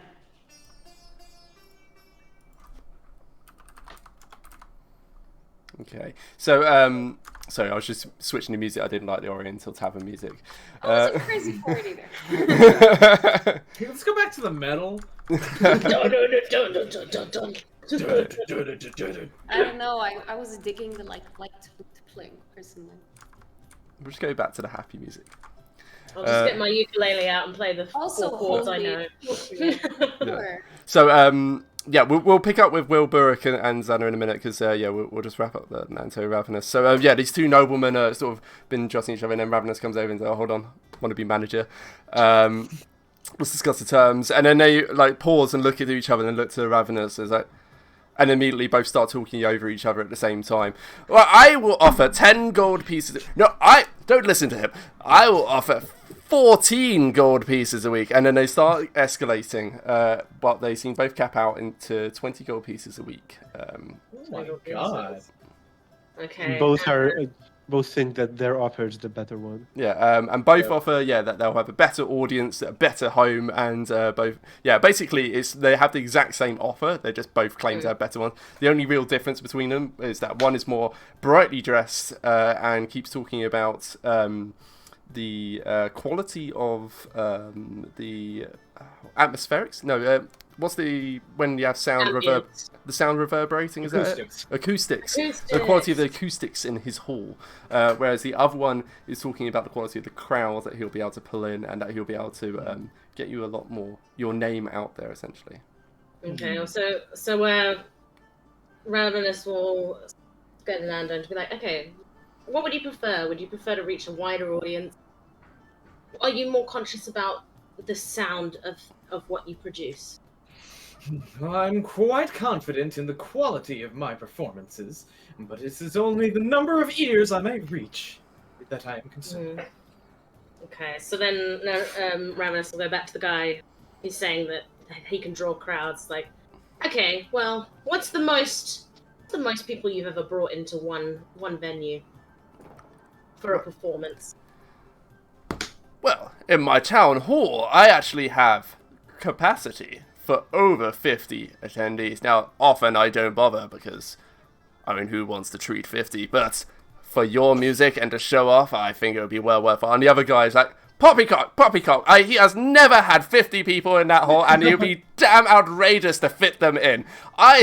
Now, I would build a stage outside and summon in everyone from Daggerford. I would advertise it wall to wall, and the other guy's like, now that is poppycock, surely. And again, the bickering just continues. Oh, this is all so overwhelming. Oh my goodness. Ravenous, might I have a word with you privately? Gentlemen, please discuss amongst. I need a. Oh, they cut you out there, but I got the gist. A moment with your client. So they look to each other again and look back to you, and they're just like, well, yes. Don't take too long, no. I might find someone even better. And they just look nervously over to the stage, like this clearly isn't their taste at all. And it's just mosh. We're not gonna get the metalheads, are we? And there's this mosh pit just operating about 20 meters away, and they're looking very concerned. They each have a manservant standing behind them who's just slowly maneuvered themselves in the way between them. But yeah, what's your little private convo? Or do you want a moment to think about it before? Oh, I was going to discuss and just. Once we're out of earshot, at least a little bit. Well, I must say I've never dreamed of anything being offered like that. It is a strange feeling. You see, I am usually more of a free spirit, one who is not bound to any one place. It's quite overwhelming. Maybe the offer wherever you want to go, and they build the stage wherever you are. Maybe that's the best way. Then you're not held to it.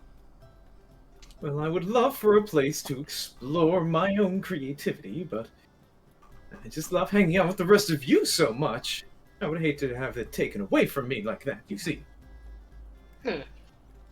Okay, so we need to try and broker a deal where the venue is your choice.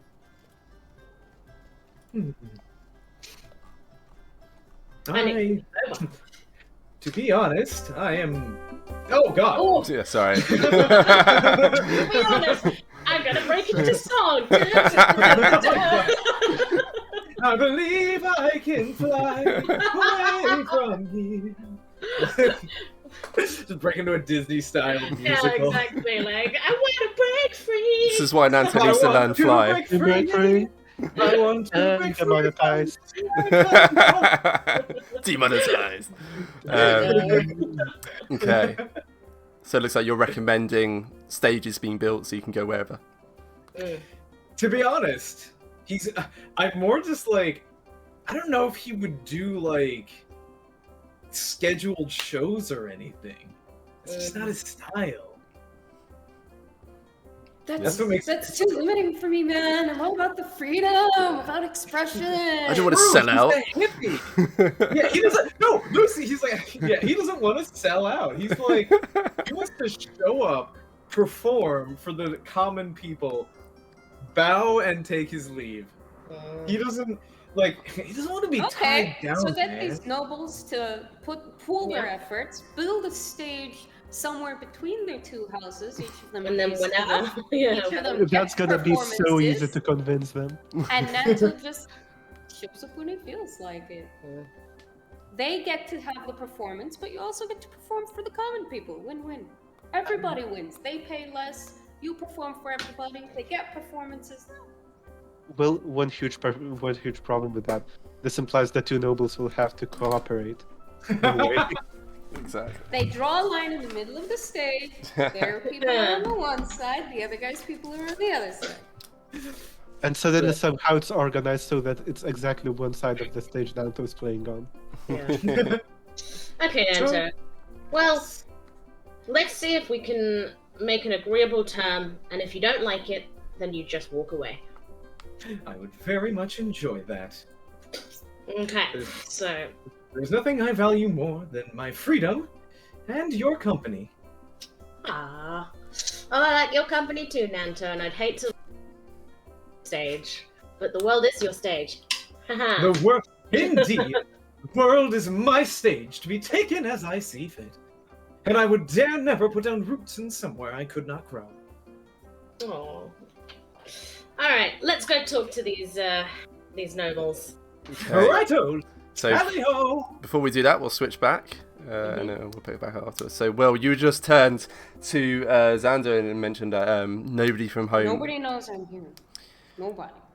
Well, yes, it was quite a mystery where you had gone to. I know that you were out fighting somewhere to the west for a while, but then I mean, you that was disappeared. kind of the point, you know? Yes.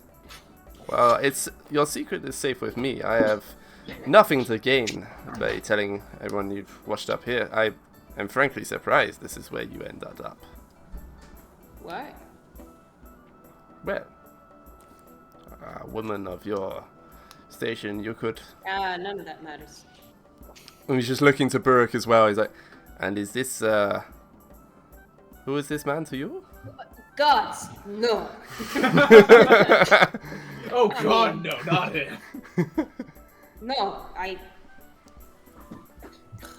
Alexander, oh, she like reaches out, puts a gauntlet on his shoulder.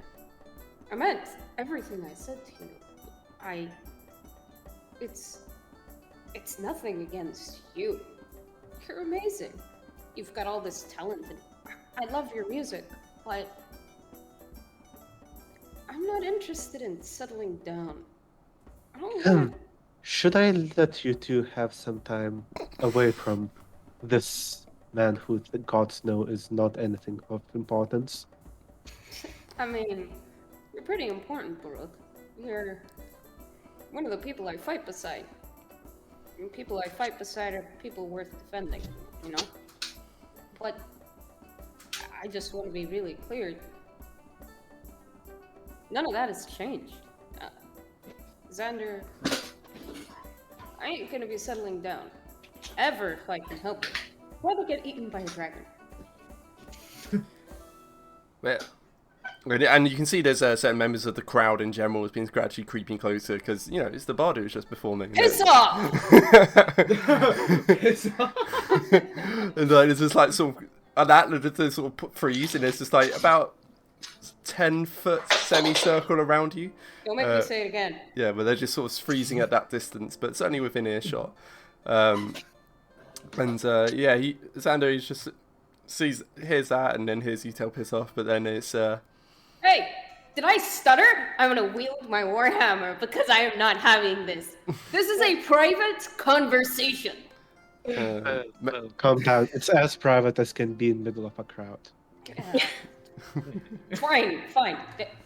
Xander, look, screw that. I want to clear this up. Can you come join me for a drink or something? Baruch, you too.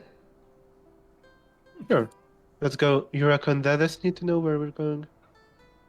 Huh? Do I reckon what? Do you reckon that you, Nanto, Laroon, should Yeah, we at least let them know? For sure. Yep. Why don't you go let him know we'll be going to the happy cow or something, huh? And I'll turn to Xander with a smile. I figure you won't like my usual drinking holes. Literally, the hole in the wall pub. Literally the whole wall. Well, based on where you used to drink, yes, I think myself and my instrument best avoid such places. Yeah, happy cow it is. Yes. Let's not break your instrument. Sure. Thanks, Brooke. Try not to get all of the crowd dispersed on your way there. No promises. I'll put my helmet back on now. Okay.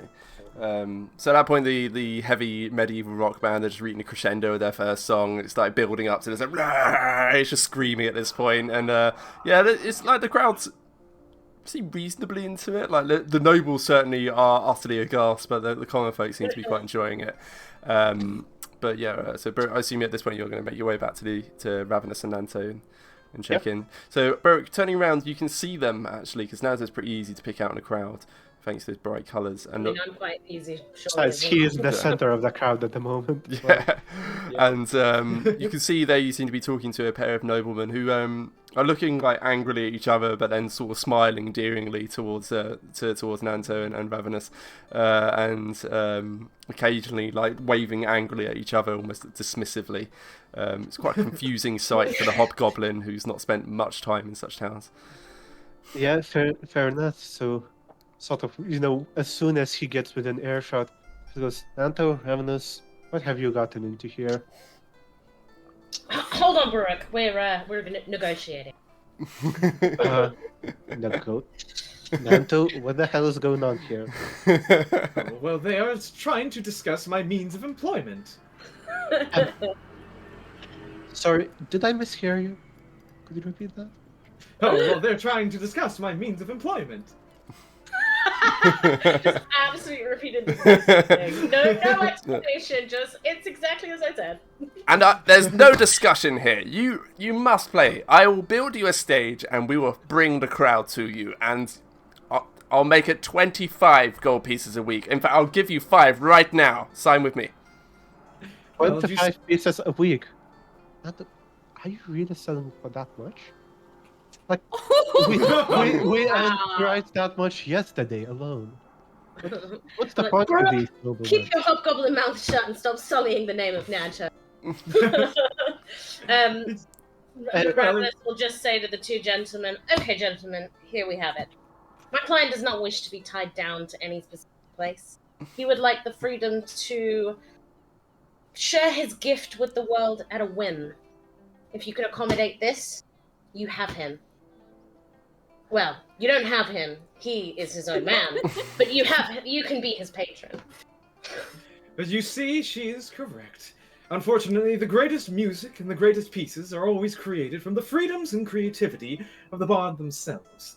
To hold one down would be to stifle this, crush it beneath the boot of bureaucracy, something of which I could not stand by and do in good conscience. Meanwhile, Therefore, if I were to be employed at all, I would require the freedoms that I desire.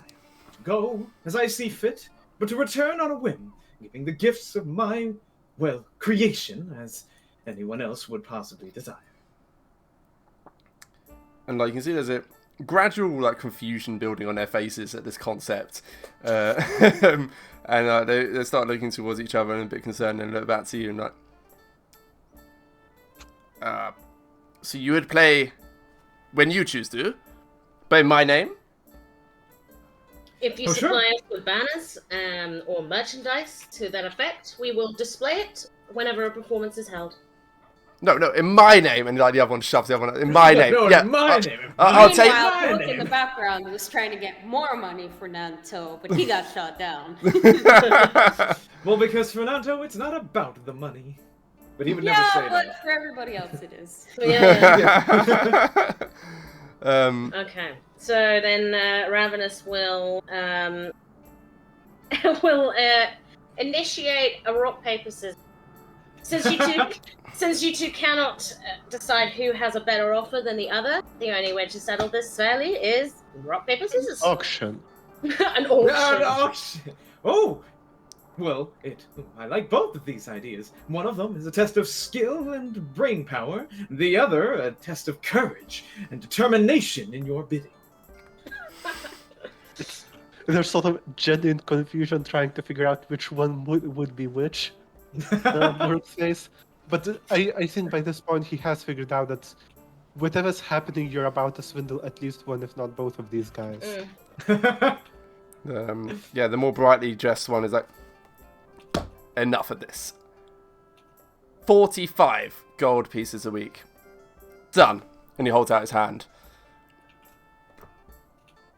Can we throw in? Can I ask for part of the Deal! fee? Can a part of the fee be paid in a gem? The share that Ravenous would. Sorry, you cut out for most of that. Oh, basically, I'm just asking if it's possible that the share that Ravenous may get from this, would it be possible to pay in gem? I mean, that's something you'd have to work out with Nante. God damn it. Just spend the gold on gems. But Sounds like Nanto is happy. So Nato yelled deal and is reaching out for that. Okay, so yeah, he just shakes hands, and the other one just like throws up his hand. You are a fool! He wait. The acoustics of my town hall would have sung to the heavens. My acoustics. And he just Sir, like, I think you misunderstand that your acoustics are only in one place, and my client wishes not to be held to one venue. and he just shakes his head and walks in, and he's like, Jeffrey! And yeah, the manservant steps forward. Brandy, now! Let's go! Brand, I need a drink! And yeah, the manservant actually produces from a pocket. He's got a little hip flask and a little wooden cup, and just pours it out and hands it over. And the noble just slugs it back as he's walking. The one you're talking to is, well, excellent. You have made a fine choice, Mr. Nanto. I am McDormick. You can call me Mr. McDormick. I will set about constructing your stage right away. Now, I think for your first performance, I'm thinking just outside my manor. We'll advertise around town. We'll bring the crowds in. What do you think? Oh, well, I think that would be a wonderful way to spend my time. It's a pleasure to meet you and work with you, Mr. McDormick. Lord McDormick. Apologies. Yeah, that's quite all right. Now, sorry, I didn't write down the one sec. Guys, I got a job! Yes, it's so good for an adventure, isn't it? I don't know what you're talking about. Will's got a job, but it's working out fine. Alfred, advance pay, come on. And yeah, so he brings out the 5 gold pieces that he'd promised up front. And hands them over, so you get 5 gold pieces right now. Very well. After your first performance, I will give you the 45 gold pieces, and it'll be every week, as long as you perform, at least once a week. Sounds fair, right? Oh, of course. And that will give me enough time to prepare something new and flavorful every week. Excellent, excellent. All right, we'll go set about constructing the stage. Where can I find you so I can, show you where the stage is and such at a later date? Just to clarify, where we've been staying? River Shining. All around the place, really. River Shining. Yeah. Okay. Well, my most popular estate would be the River Shining. All right. Well, I'll have Alfred come seek you out when the time comes. I'll see you in a week's hence. Good day. And he just Good day to you, sir. And he seems very smug and pleased with himself as he strides off, even though he's going to be spending a small fortune on hiring. I was gonna say 45 gold. Damn. Yeah. That was I was like, that. I heard that number double up, and I'm like, man, we ain't wasting any more time. Yeah, but he was done. He wanted to make sure he won over the other guy. Yeah. Okay. Burke, any reactions to this strange exchange before we move over? Just kind of a bit of a confusion, but if Nanto's up for it, Nanto's up for it. Okay. As far as Buruk's concerned, 5 gold pieces a week. I mean, looks like you told him that you're getting that for next to nothing, but still, yesterday we earned twice that, didn't we? Oh, Anyways, Oh, the 45 will surely come in handy, and after all, I do owe you all for this wonderful instrument that I play. Not When me, you say entirely. all, you mean Yeah, it's Lyroon and Ravenous specifically, I think, right? Yeah, I didn't pay a single gold piece to it. Yeah. It's all Didn't you actually pay 5 and then get paid back? Possible. Yeah, I might have given some minuscule amount. yeah. It's I like think it was token amount. 2 gold, maybe. Yeah. Yeah, that sounds possible. This is it. Anyways, just so you know, Will decided to catch up with that other bard. Seems to be old friends from somewhere. Oh, they're not friends. Yes, friends might not be the term, but they know each other a bit too well. Acquaintances of sorts. Yeah, A bit I- too well. I think we'll be going to Happy Cow if you wanna join. I'll just keep watch on Will before he murders someone on the way. Oh, sure. But there's also so much of the festival now that we have secured some employment. A steady source of income will surely get me where I need to go as far as my debts. Ravenous is gonna sort of look to Nanto and just ask very calmly, do you think now might be a good time to fulfill our later agreement? I knew it. A later agreement. Oh, yes. Well, you see, we were planning on... I'm fully assuming that you would, like, cover his mouth or something. Yeah. I What would like mouth? to inside check that. What mouth, Nanto? Hey, you've got to find it, okay? Just oh, challenge. Yeah, no, 19 Ravenous insight, will right? just kind of like cut that straight off with a there's nothing you need to worry about, Brooke. Everything's fine. Don't worry about it. Not at all. And then It's Brooke like- gets a I 19 do- insight. Insight 19, there is something. Oh, Yeah, damn it. what exactly are you planning, Ravenous? Nothing unsavory. And I don't plan on stealing. It's If true, there that's is no so- stealing. Nanto, what is she planning? Nanto, Oh, don't you she- say a word! She's just holding out a hand towards Ravenous to stop any Yeah, it's just every further time. shushing. Oh, It's we're fine, planning. because no, Ravenous, every time you start, she's gonna get like her thaumaturgy, like a big beep sound. Boop! Every time you open his non-existent mouth. Oh, well, you see, we're.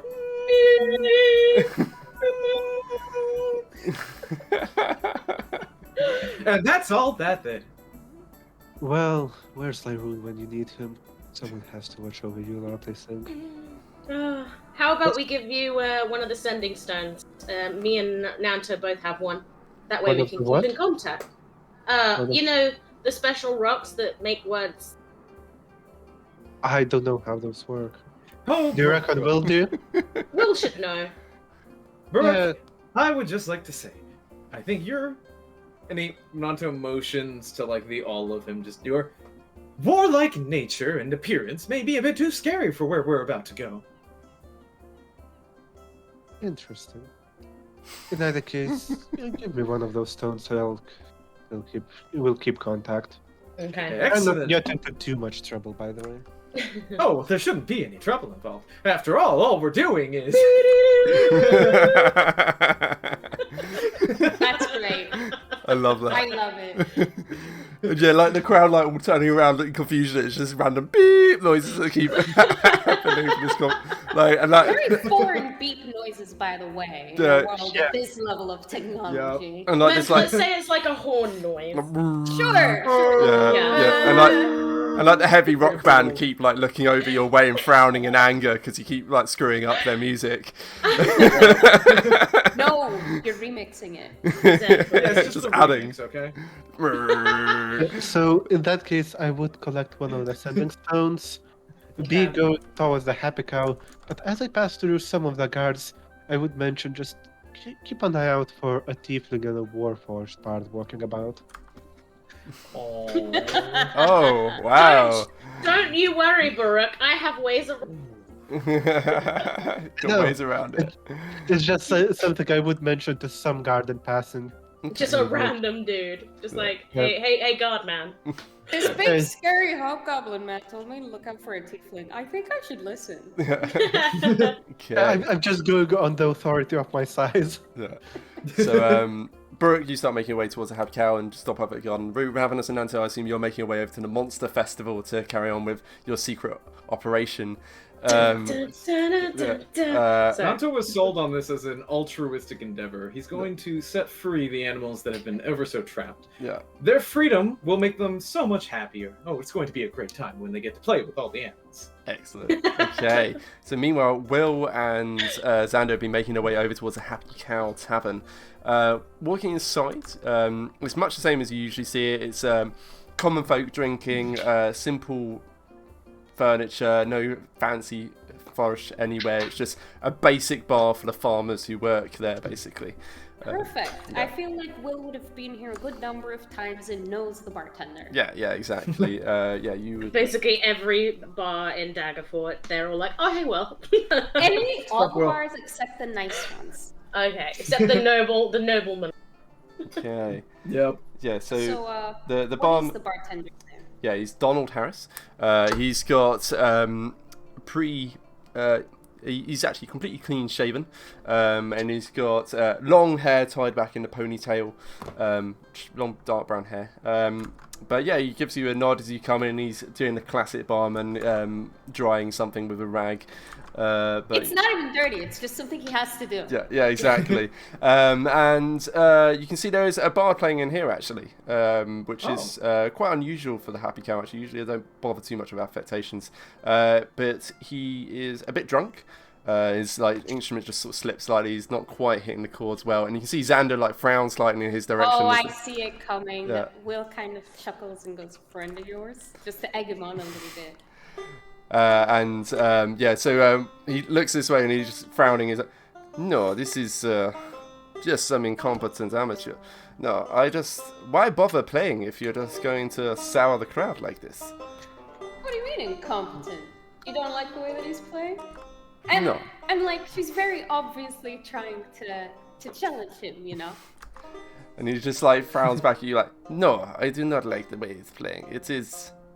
Ugh." And you can see him actually wince slightly as he just drops another chord again. He's like, "Can you not hear that?" Yeah, I can hear it. Look, I'll buy him a drink. Why don't you take the stage? I don't think he needs any more drinks.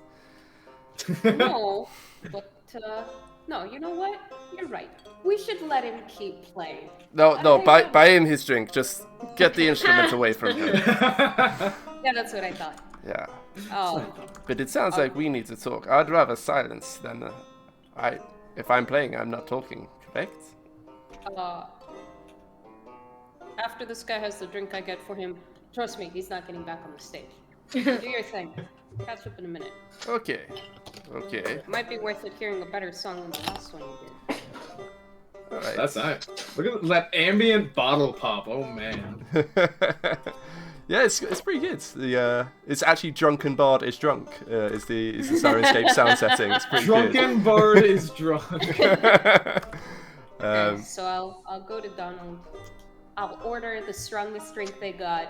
One for this guy and one for Will. Okay.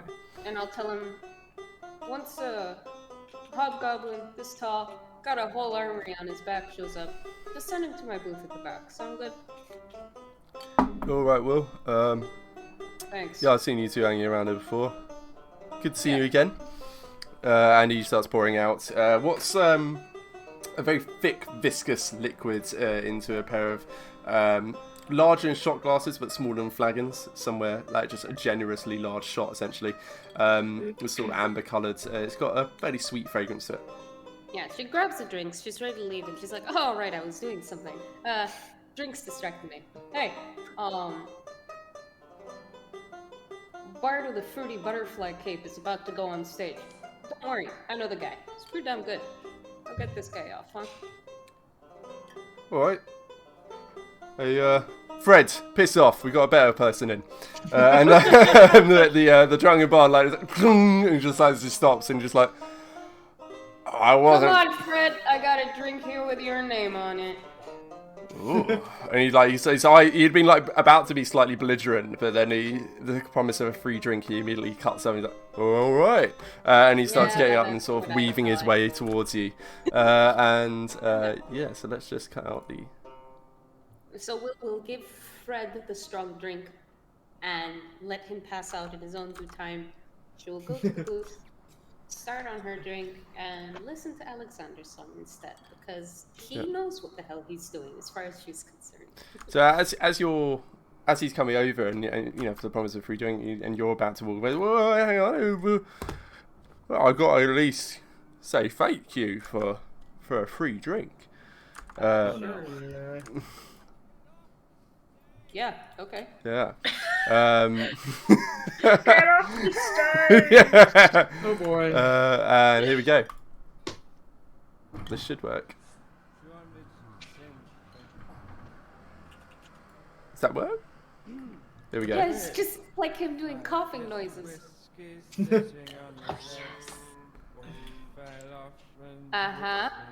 Oh my god. Uh-huh. Uh-huh. Hey, Fred! Either drink your drink, or you're gonna pass out in some other less comfortable way. No, he just carries on. He doesn't even pause as he starts telling to quiet down. He's just determinedly singing this thankful song to him. I'll break a chair over his head. Whoa! Like he'd been like sipping like between like each verse, like talking about it, and then he just slammed his chair like. And Don's like, oh, well, what did we say about breaking furniture? He'll be fine. He'll be fine. Furniture. Oh, you're worried about the Furniture. Furniture. Don't give him. I was worried about the guy. Don't give him bats after that. furniture. Yeah. Utterly. Okay, so Will smashes the chair with this guy. Could stop the music now. Oh. And he's like, and she's like, don't worry, he'll be fine. Furniture. Oh, you did tell me about smashing the chairs. I'm sorry. I'll pay for it. My bad. And she like gives an awkward chuckle to Xander, who has seen this before. Let's be real. Yeah. He's like, this is why I like you. You're so Anyway, feisty.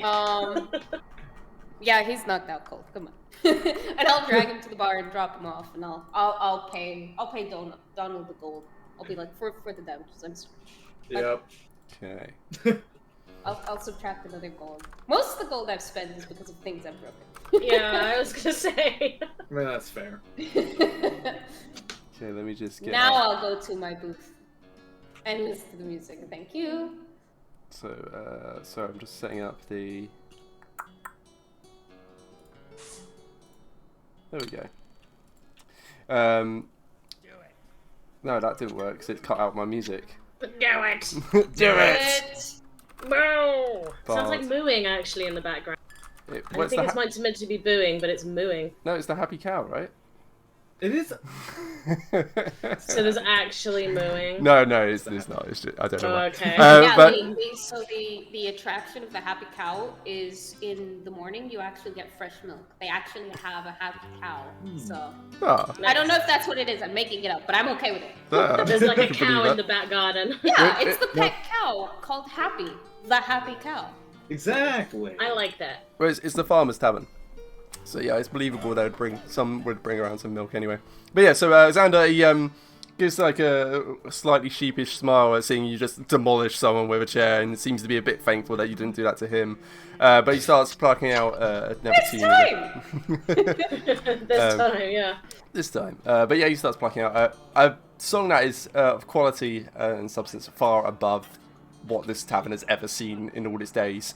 The occupants all turn to just watch him entranced as they were back on the stage. But yeah, you pay a gold piece for the chair, easy enough.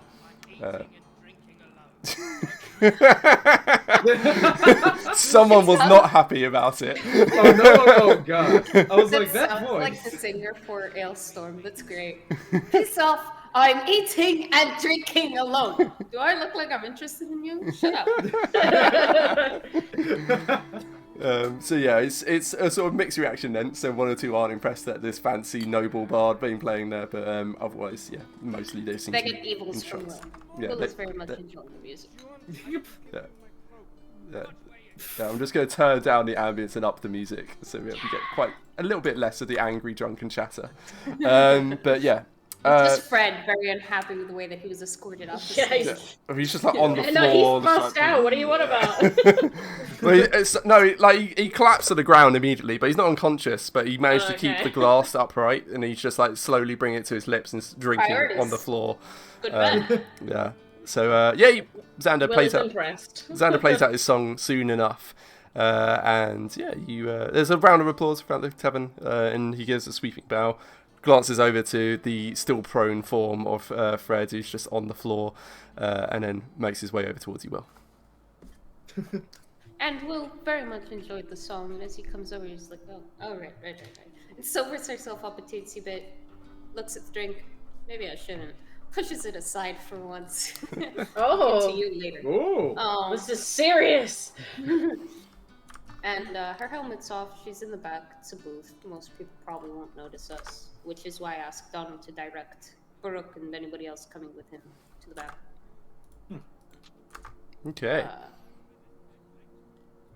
I see you still got it. Well, you practice every day for a lifetime. You keep practicing, but thank you. It is much appreciated. I see you still have your, and he gestures towards Frederick on the ground, talents? Smile. Yeah, she just grins. Yes. Well, I am glad you chose not to exercise such a thing on me. There's time. Well. Get me angry enough and I might. Oh, then I will endeavor not to anger you, Will. So, Seriously, what was with the song? Is that what you think? Really? well, Don't make me zone of truth you. You know I've used the spell before. yes, I have seen it too many times. Well, it talks to many things, no? It is the way of Mombasa. It's the way of the Vindani. The reason that I now travel from town to town. But, yes, I think it is... Well, I'm sure you don't think it is applicable to us, but I'm sure there's a reason that it could never have happened. And it's... That's crap. You can choose to believe that. Well, I think it kind of matters what I choose to believe, since I'm half of this equation here. True. And besides, if you thought that so hard, what got you proposing in the first place? Well, you have to try your luck, no? So what? Because you get rejected by one plowing paladin, all of a sudden it's the status quo? Xander, buddy, if I knew that you were that delicate, I would have broken it to you more gently. Ouch. Well, That's not the case. Look, I swear, I'm not gonna say it's not you, it's me again, because I feel like twice is already one too many, but... It doesn't matter who it is. It's got nothing to do with finding the right person. I'm just not interested. I want to fight. well, maybe that's the case in your case. I don't know. I will believe such a thing is possible when I see it. To date, I have never heard of a noble marrying a commoner, or even an artisan. The castes are castes. They never blur. Ever.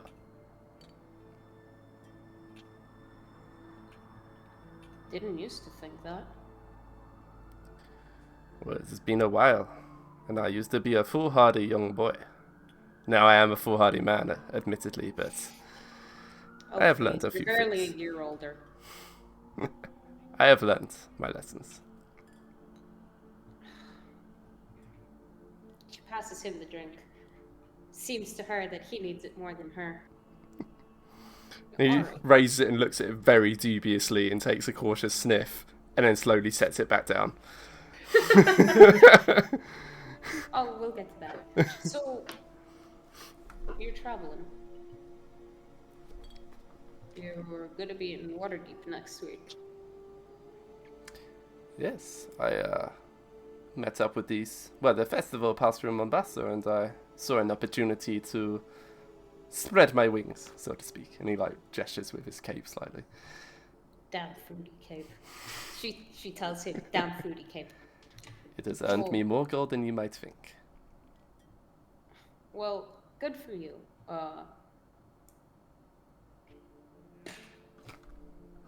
You know, screw you. I didn't leave with the opportunity to go gallivanting or whatever the hell it was that you said.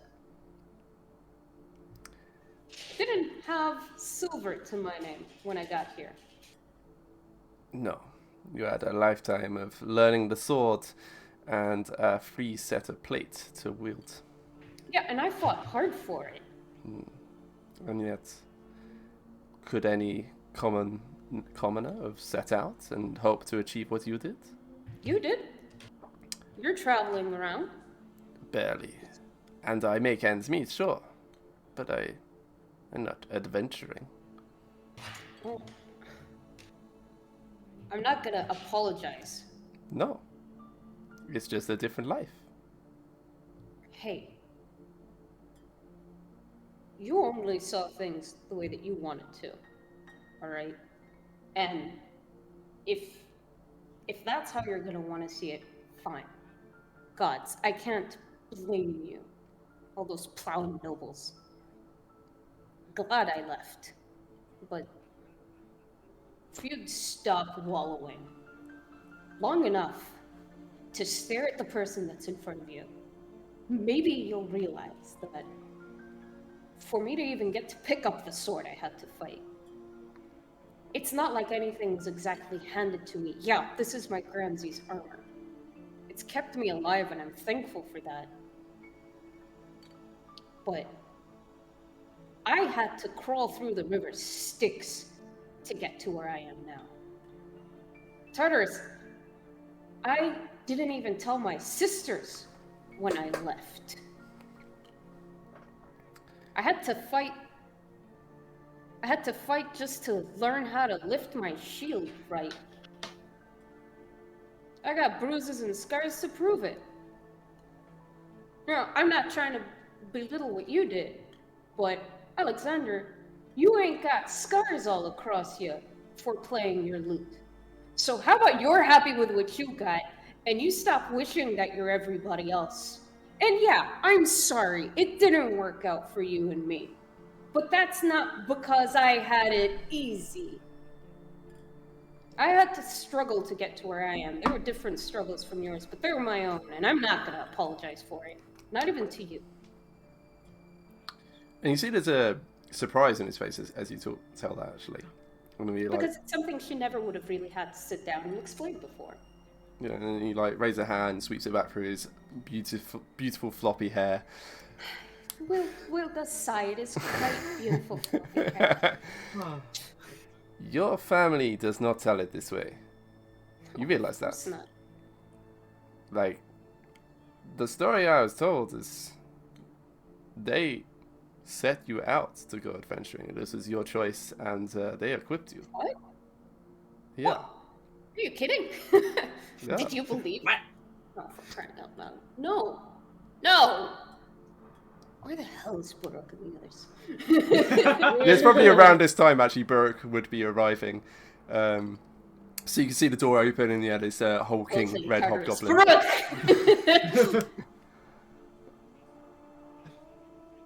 Yeah. Hey. Oh, you might be on mute, Burke. I am indeed. No wonder There we that when go. I'm talking, it's not very loud. But yeah, so I think Borg is just entering through the door. You know, given his stature and everything, probably not too much of a surprise to the barman and others who have seen him around. A bit more surprise to the local farmers, who would probably expect a hobgoblin to be not too civilized.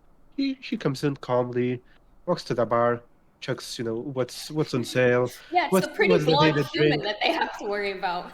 Yeah, and at some point, as he's choosing what's soft cider that he wants to get, he just hears a shout from one of the side groups. Brooke! Brooke! Oh, well, yeah. One moment. Finishes ordering a drink, and with it in hand, he comes over. What is he sitting there choosing between the wine list? Does he know where we are? Come on! Yeah, we're in a happy cow, the one civilized place. The Slightly, one only civilized slightly more place. civilized. This is a compromise. I know that this part isn't gonna want to get, into a bar fight. So, I take it you guys chatted over your differences? I mean, I did some shouting, yeah. Well, I just give a surprised look to Xander, just almost really. What else happened? and he goes, well, more like identified our differences, but worked out perhaps they aren't all the cause of where we are. I see. Anyways, we'll just figured you'd like to know. Nanta and Ravenous have gone to do something fishy. Couldn't stop them on the way here, but I mentioned to the guards. If you hear too much noise, most likely we'll need to dip out. Sure. Anyways, what's... So, Xander, I'll be honest. Where do you know... Where do you two know each other from? Common circles, I say, and I look at Xander like, that's explanation enough, right? And he just quirks an eyebrow and then looks over to Burke and he goes, we know each other from home. Oh, must be quite a long journey for both of you then. Yeah, speaking of... Oh, what's up? No, go on. Well, I was just wondering, Xander, you planning on going back? I wouldn't figure that you would, if I'm getting out and all. Well, it is a stop on the circuit. They pass through and Really? pick me up. We do a loop. So, well, we head west, we go down the Sword Coast, we go east, and then north. It's like a square, more than a circle. Oh yeah? Who's we? She'll take her drink back since he didn't touch it and was like, oh, I'm not gonna let it go to waste and sip at it. And, he goes, well, the festival. The Monster Festival, specifically.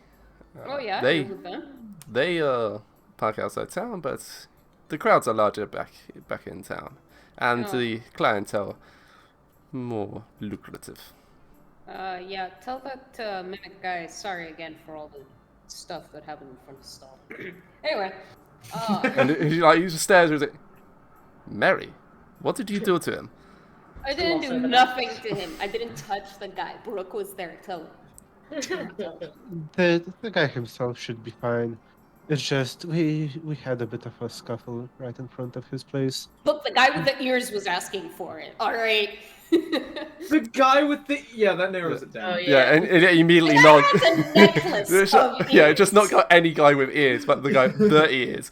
Yeah, Yeah, it took me a minute to clock what we were yeah, talking and about. then he just Yeah. stares for him and he goes, "Oh, what were you doing with our wrestlers?"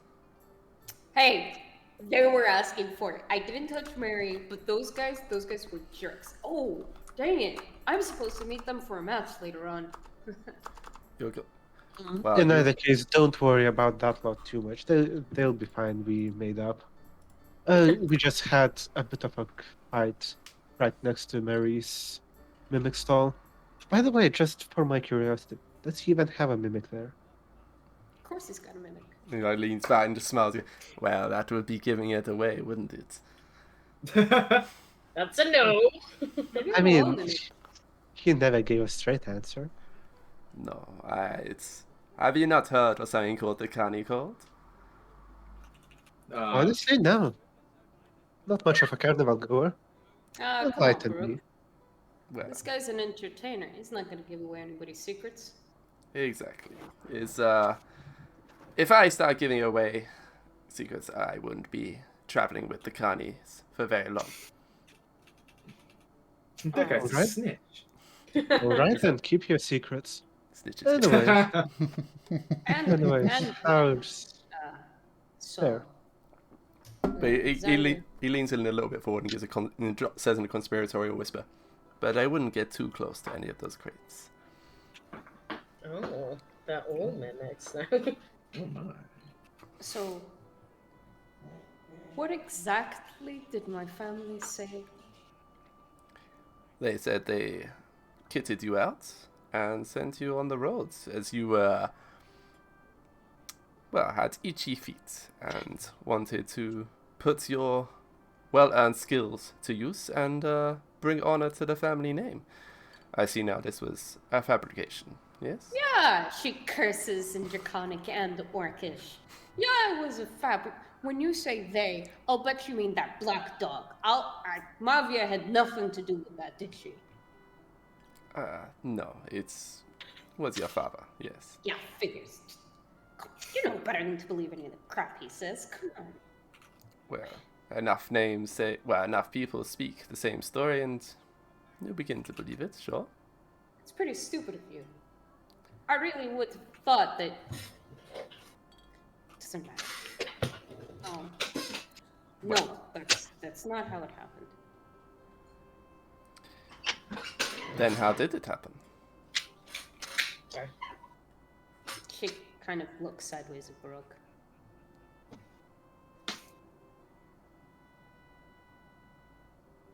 Well, you never really told about how you got to Daggerford. Did see you made quite a following here fighting in the arena though. Yeah. So, these guys, she'll explain to Xander. I haven't actually fought with them for too long. Managed to get myself, kind of caught, thrown in the slammer. Not the guards this time. Somebody else. But Baruch, some of our friends, they broke me out. Pretty cool. So, they don't know too much about me. Not yet, anyway. Shrugs at Baruch. A lady of mystery. Oh, don't give me that. No. The mystery part or the lady part? Exasperated between freaking Baruch and the bard. Just, so far, anything you've asked me, I've given you a straight answer. Just, didn't volunteer stuff you didn't ask about. Anyway, Anyway, you two seem to have quite a different story then. yeah. What did happen before you got into Daggerford? If you don't mind me asking, of course. No, I told you, you guys really ought to know who it is that you want to be spending all this time with, but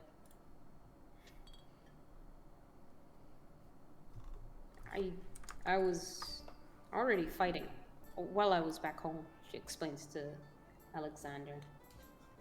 Not that that black dog would have wanted it that way, but I figured out I could be a little bit more free if I was out fighting stuff instead of stuck with my family. So I did. It was a good group. Everything was great until two of my allies decided they were interested in me. And she frowns with, like, the most bemused expression at that. She's obviously not happy at the prospect.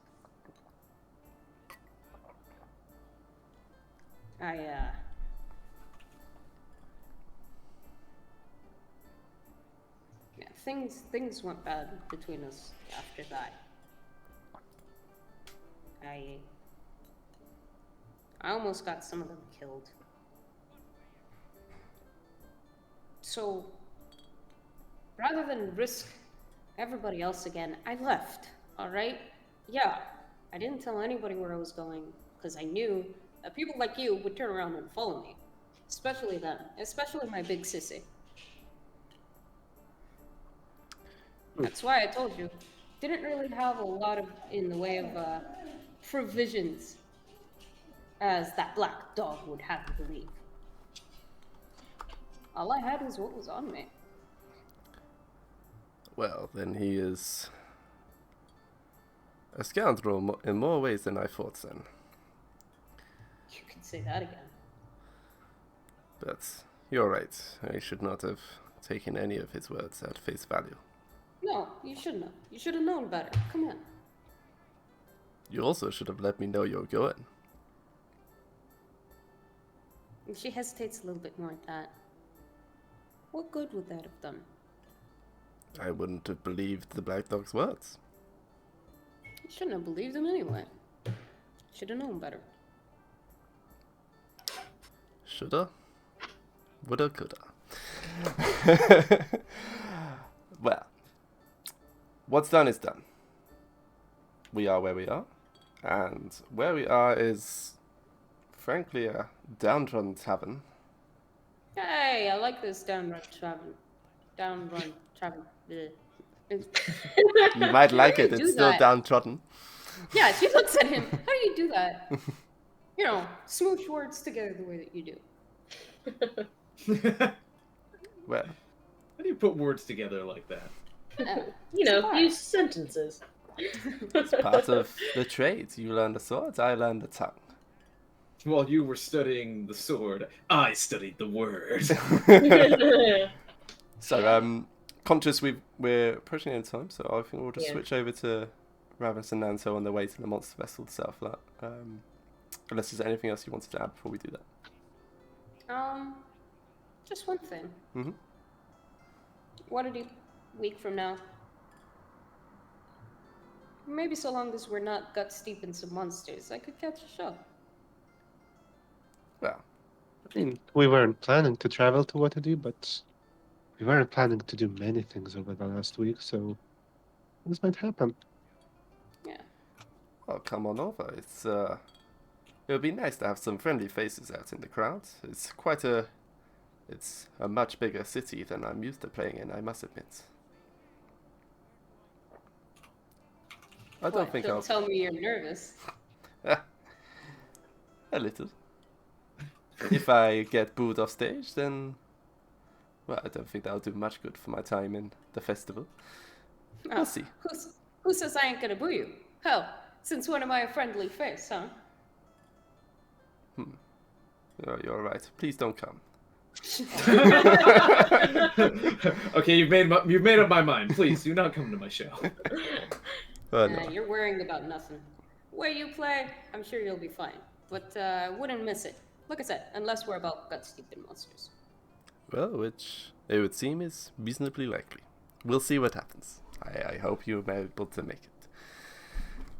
And, okay, so yeah, and he'll order in something not horrible to drink, and yeah, you guys just sort of hang out, catch up, Hey. exchange stories, and yeah, hang out in Happy Cow Tavern. So meanwhile, Ravenous and Nanto, you guys been making your way out through the Farmer's Gate, and circling around that much familiar route. You've travelled a couple of times now over towards the Monster Festival. On your way, you would actually pass through where the crystal would turn into that giant slime monster thing. You can see all of where it travelled across and where the crystal was shattered. All the grass and vegetation has just died. It's just turned to, well, not so much died, it's just gone. It's just earth and barren, basically. Obviously, there's the tree that came to life as well that you guys defeated, and you can see the snapped remains of it, and just detritus basically on the ground. All the leaves now come off, blackened and crisps on the ground. But no further danger. And easy enough to make your way over to the Monster Festival. Anything you want to talk about on the way? Otherwise, I'll skip you straight there. I don't have anything else in particular. Honestly, I'm letting Ravenous kind of lead on this one. Nanto's just a terribly innocent accomplice to this. Okay, so That's what we're calling it. accomplice definitely is the right word, I think. Because No, I think it's the terribly innocent part that I'm dubious about.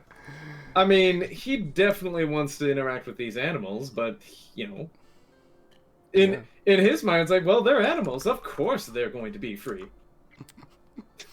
So, Ravenous, you know there were two groups of animals at the Monster Festival. There was a stand with a bunch of small critters of various adorableness, and then there was an area you didn't really go into, but you could see, which had much larger cages with much larger creatures. You couldn't quite get a good look at them from where you were, but you know they are there.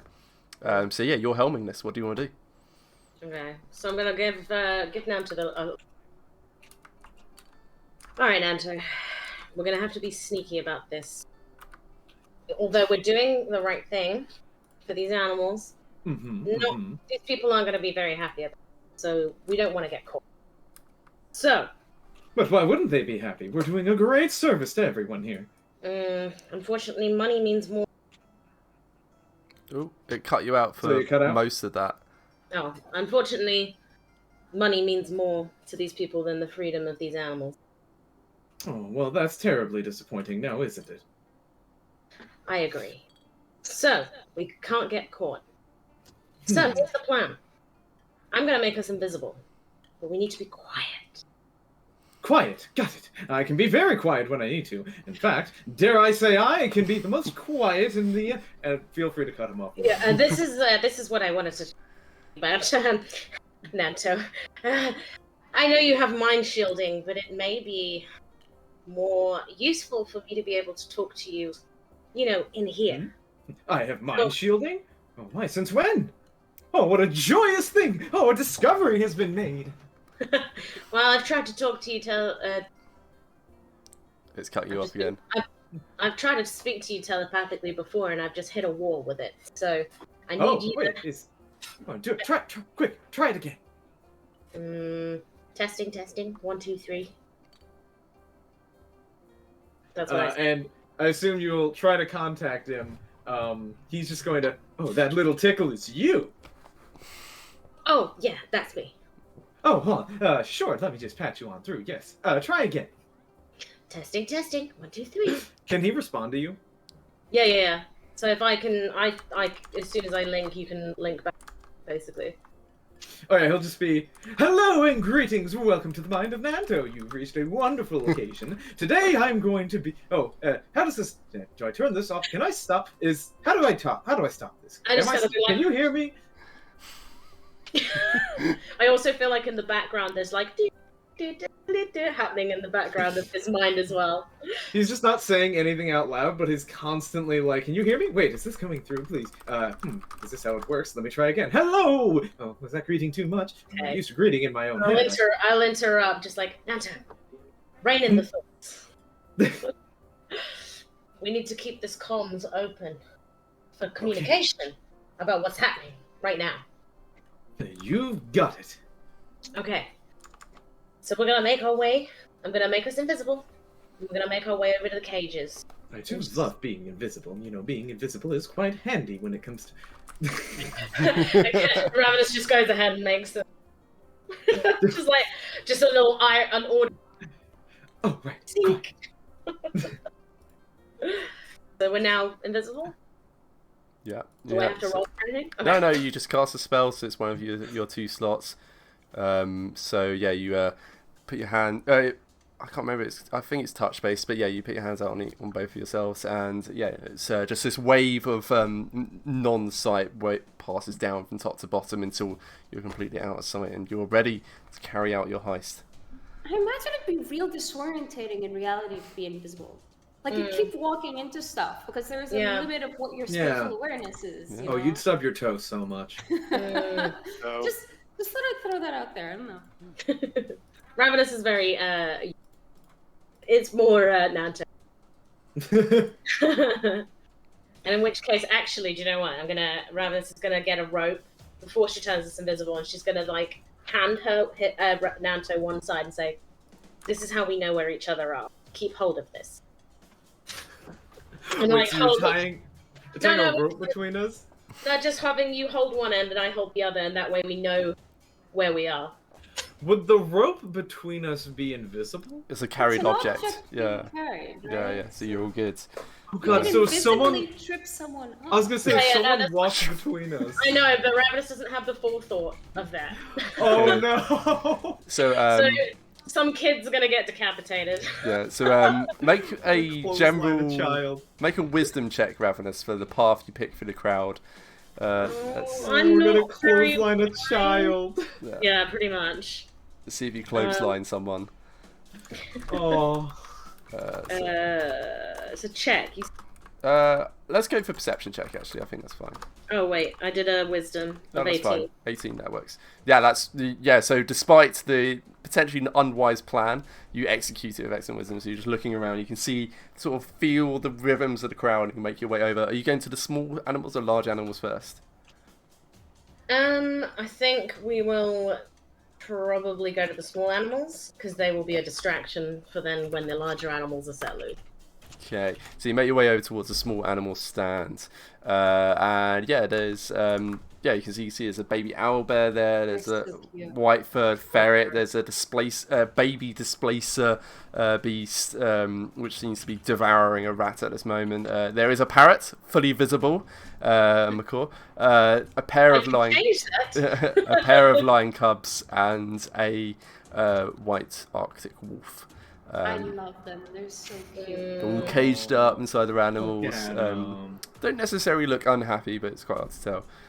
But yeah, they're chained up. There's locks on each of the cages. I wanted to buy one of these. That's not gonna happen anymore. Actually, Well, if we make good friends, we can always bring a friend back. so actually, I'm biased towards the cat. yeah, there's Yeah, that's what I wanted. there's locks on the displacer beast, the wolf, and the lion cubs cages. The owlbear, ferret, and parrots. It's just like a simple mechanism you just open from the outside. Okay.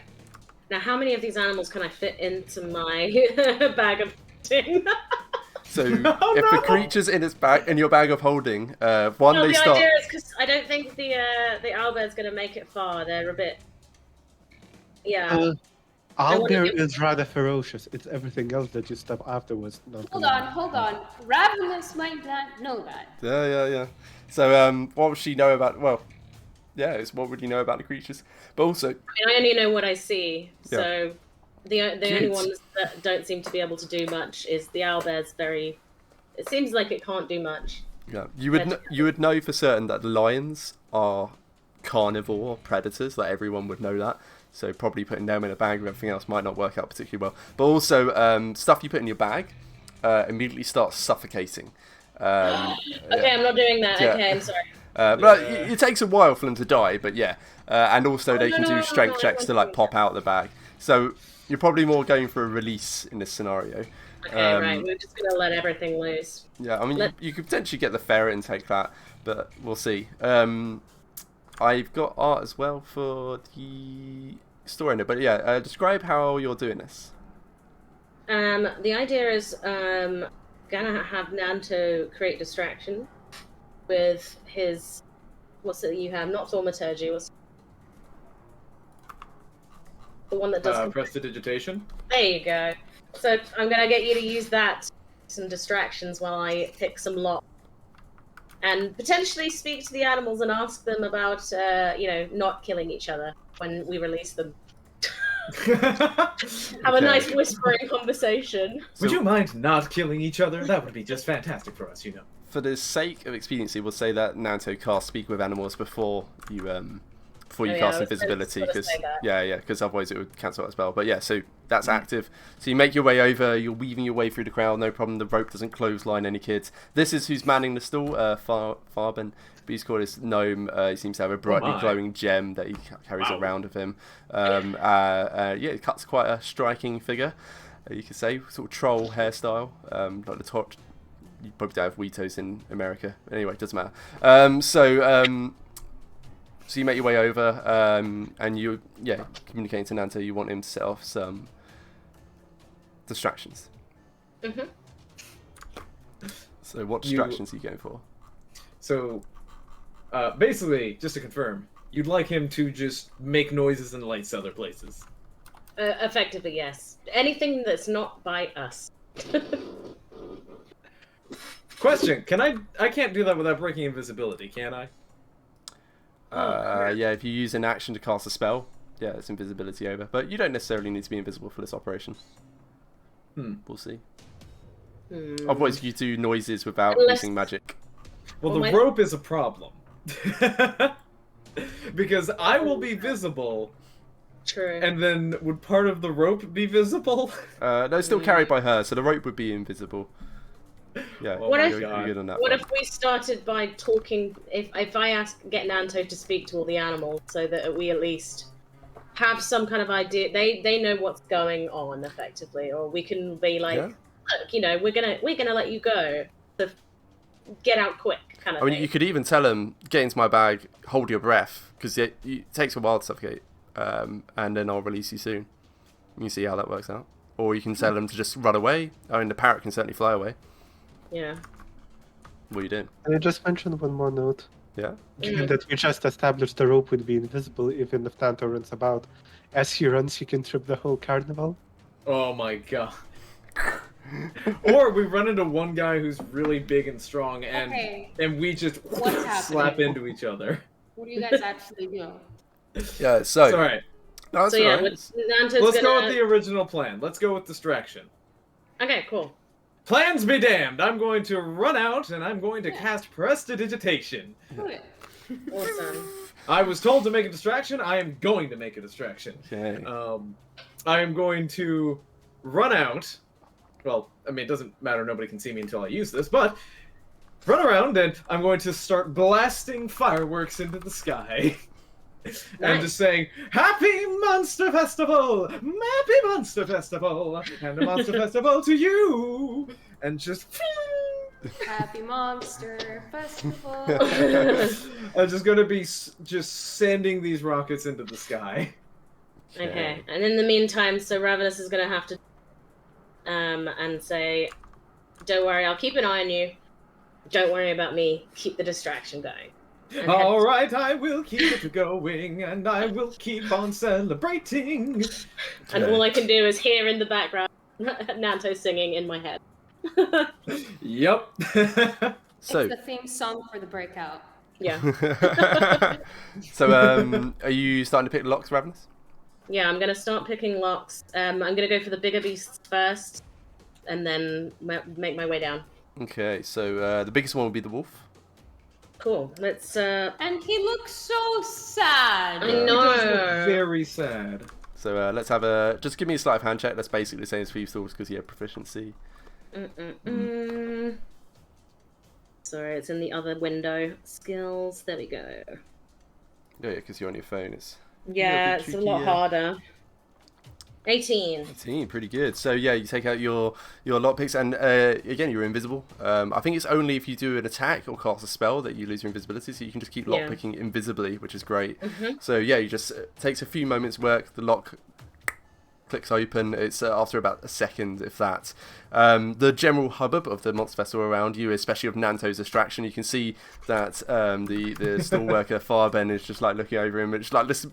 Firstly, the wolf just appeared out of thin air, which caught quite a few people's ear. It's like, and like, you know, they're used to some pretty weird antics anyway, and then like, he actually recognises Nanto from the previous day, and he just puts his head in his hands like, oh, he's back. Oh no. But he seems Oh no, not this fella. entirely distracted. So you get the lock off. Are you opening the door, or you just unlock it? No, first I'm gonna get out some cat jerky and give it to the wolf, and then open the door so it doesn't want to eat everything. Okay, so the wolf, it can't see the jerky because you're holding it, so it can smell it. I can Though. smell it. So it, like, just starts sniffing and trying to look around for where the source is coming from. Are you just like shoving it in its face? Just kind of like putting it right on the muzzle so they Okay. can sense it. Make an animal handling check. Oh shit. Okay, let's hope I roll good. Okay, 15. 15's pretty good. So yeah, Okay. yeah, he just sniffs cautiously and then just delicately takes it, or opens his mouth and just bites, sort of confused and it's invisible, and then just suddenly realizes his cat jerky and starts munching it down. He seems pretty happy. Tail starts wagging. Nice. Cool. And then I'll open up the cage and just kind of go. Go. Yeah. Just go. Right. Immediately bolts out and starts sprinting off. Firebender sees this go and he's like, "What the? Who opened it? Who opened it?" And then just starts chasing after the dog, after the wolf, as it starts sprinting across the monster festival, racing Perfect. for the exit. And he starts jogging after it. Someone stop that wolf! That's my livelihood! Right. Next I feel cage. bad, but not bad. Sorry. Yeah, next cage. So stealth, sleight of hand again. Yeah. Oof, not so good. That's an 8. Okay, so this Oh, one boy. takes you a bit longer to get open. So basically, the way I'm doing it is just time, how long it's taking to get them. So it takes you a fair while to get the lock off. Which one is it you're doing? The tiger cubs. The tiger cubs. So it's a pair of lion cubs. As I see it's taking a while, and they look confused. I just throw 2 pieces of cat jerky in there to keep them occupied. Yeah, and they immediately just as soon as you release it, You fed the cat's cat jerky! Oh wait, other way around. Oh, sorry. the dog jerky for the lions. It's too late. Anyway, so as soon as you release it, it appears out of thin air because you're no longer holding it. So they like just see it drop down like now cat style. They just leap forward and pounce on it and start scoffing. Oh my god. It's quite noisy, the process of picking the lock, but with the wolf already released, he's already sprinting after And it. He's distracted in the fireworks. fireworks and such. Takes you a while, but it gets open. You do see one person who's like nearby, it's the next door over, is just seeing that the lock seems to be moving from side to side on its own, and he just seems to be taking slightly more interest. But the lock's off. Or lock's unlocked. What do you want to do? Can I throw something to distract this person? You can certainly try. What are you throwing? I'm gonna throw the lock. Okay. I Cool. guess I'll just lock Yeah. over wherever he is and let it clunk on the other side of them. Okay, just give me a dexterity check, just for seeing how well you throw it. Check. Yeah. Oh shit! Oh, that one. So you make to throw the lock, and it just absolutely slips out of your hand and plops to the ground behind you. So as far as he can see, the lock just unlocked itself, then lifted slightly, then disappeared into thin air because you were holding it, and then suddenly reappeared and just plonked to the ground next to you. And now he's like tilting his head and coming over. The next door. He's coming over to the unlocked lion cub cage. He sees this lock on the ground, and he's just looking up at the cage, so you can see that it's just come off of it. And then he looks towards where the Arctic wolf has sprinted off, and the gnome's chasing after it. What do you do? Yep. Before he can do anything, just open the cage. Go! Okay, so open it immediately. The lion cubs, they can't see you, so they're not bothered about you. They see this guy, and he looks terrified now that you just realised the cage just threw itself open with no warning, and they just start sprinting outwards. They actually, they take off south out of the Monster Festival, starting sprints for the exit. But the guys like start to shout for I think there's something going on here. Guys. Can I cover his mouth and try and not grapple him, but whatever it is to subdue him, and then gag him? I don't know. I mean, you could take out a piece of fabric and try and gag him, certainly. I'm legit just gonna like try and gag this dude and be like, no, shut up! Face to the ground. Oh my god. This is going much more aggressive than I thought it was. This is going much worse than I thought it would. Okay. Okay, look, you've been really lucky so far. Yeah. Not all your harebrained plans can go without a hitch. Honestly, it's impressive Oh you've gone my. this long without it, and I commend you. Okay. If it's worth anything, I do hope you free all the animals. Give me an athletics check. Oh god. Am I athletic? No. Let's find out. No. That's not at all. Oh, it will be at advantage because you're invisible. Unseen attacker. Nice. So that means I get to roll twice? Yeah, exactly. Because you got a 2 with a -2 for a Thank 0. God. So it's the other second one. 13? 13. Yes. It's, 13 is better than 0. Yeah. 13 is Yeah. better than 0. so he got a nat 3. So you're able to.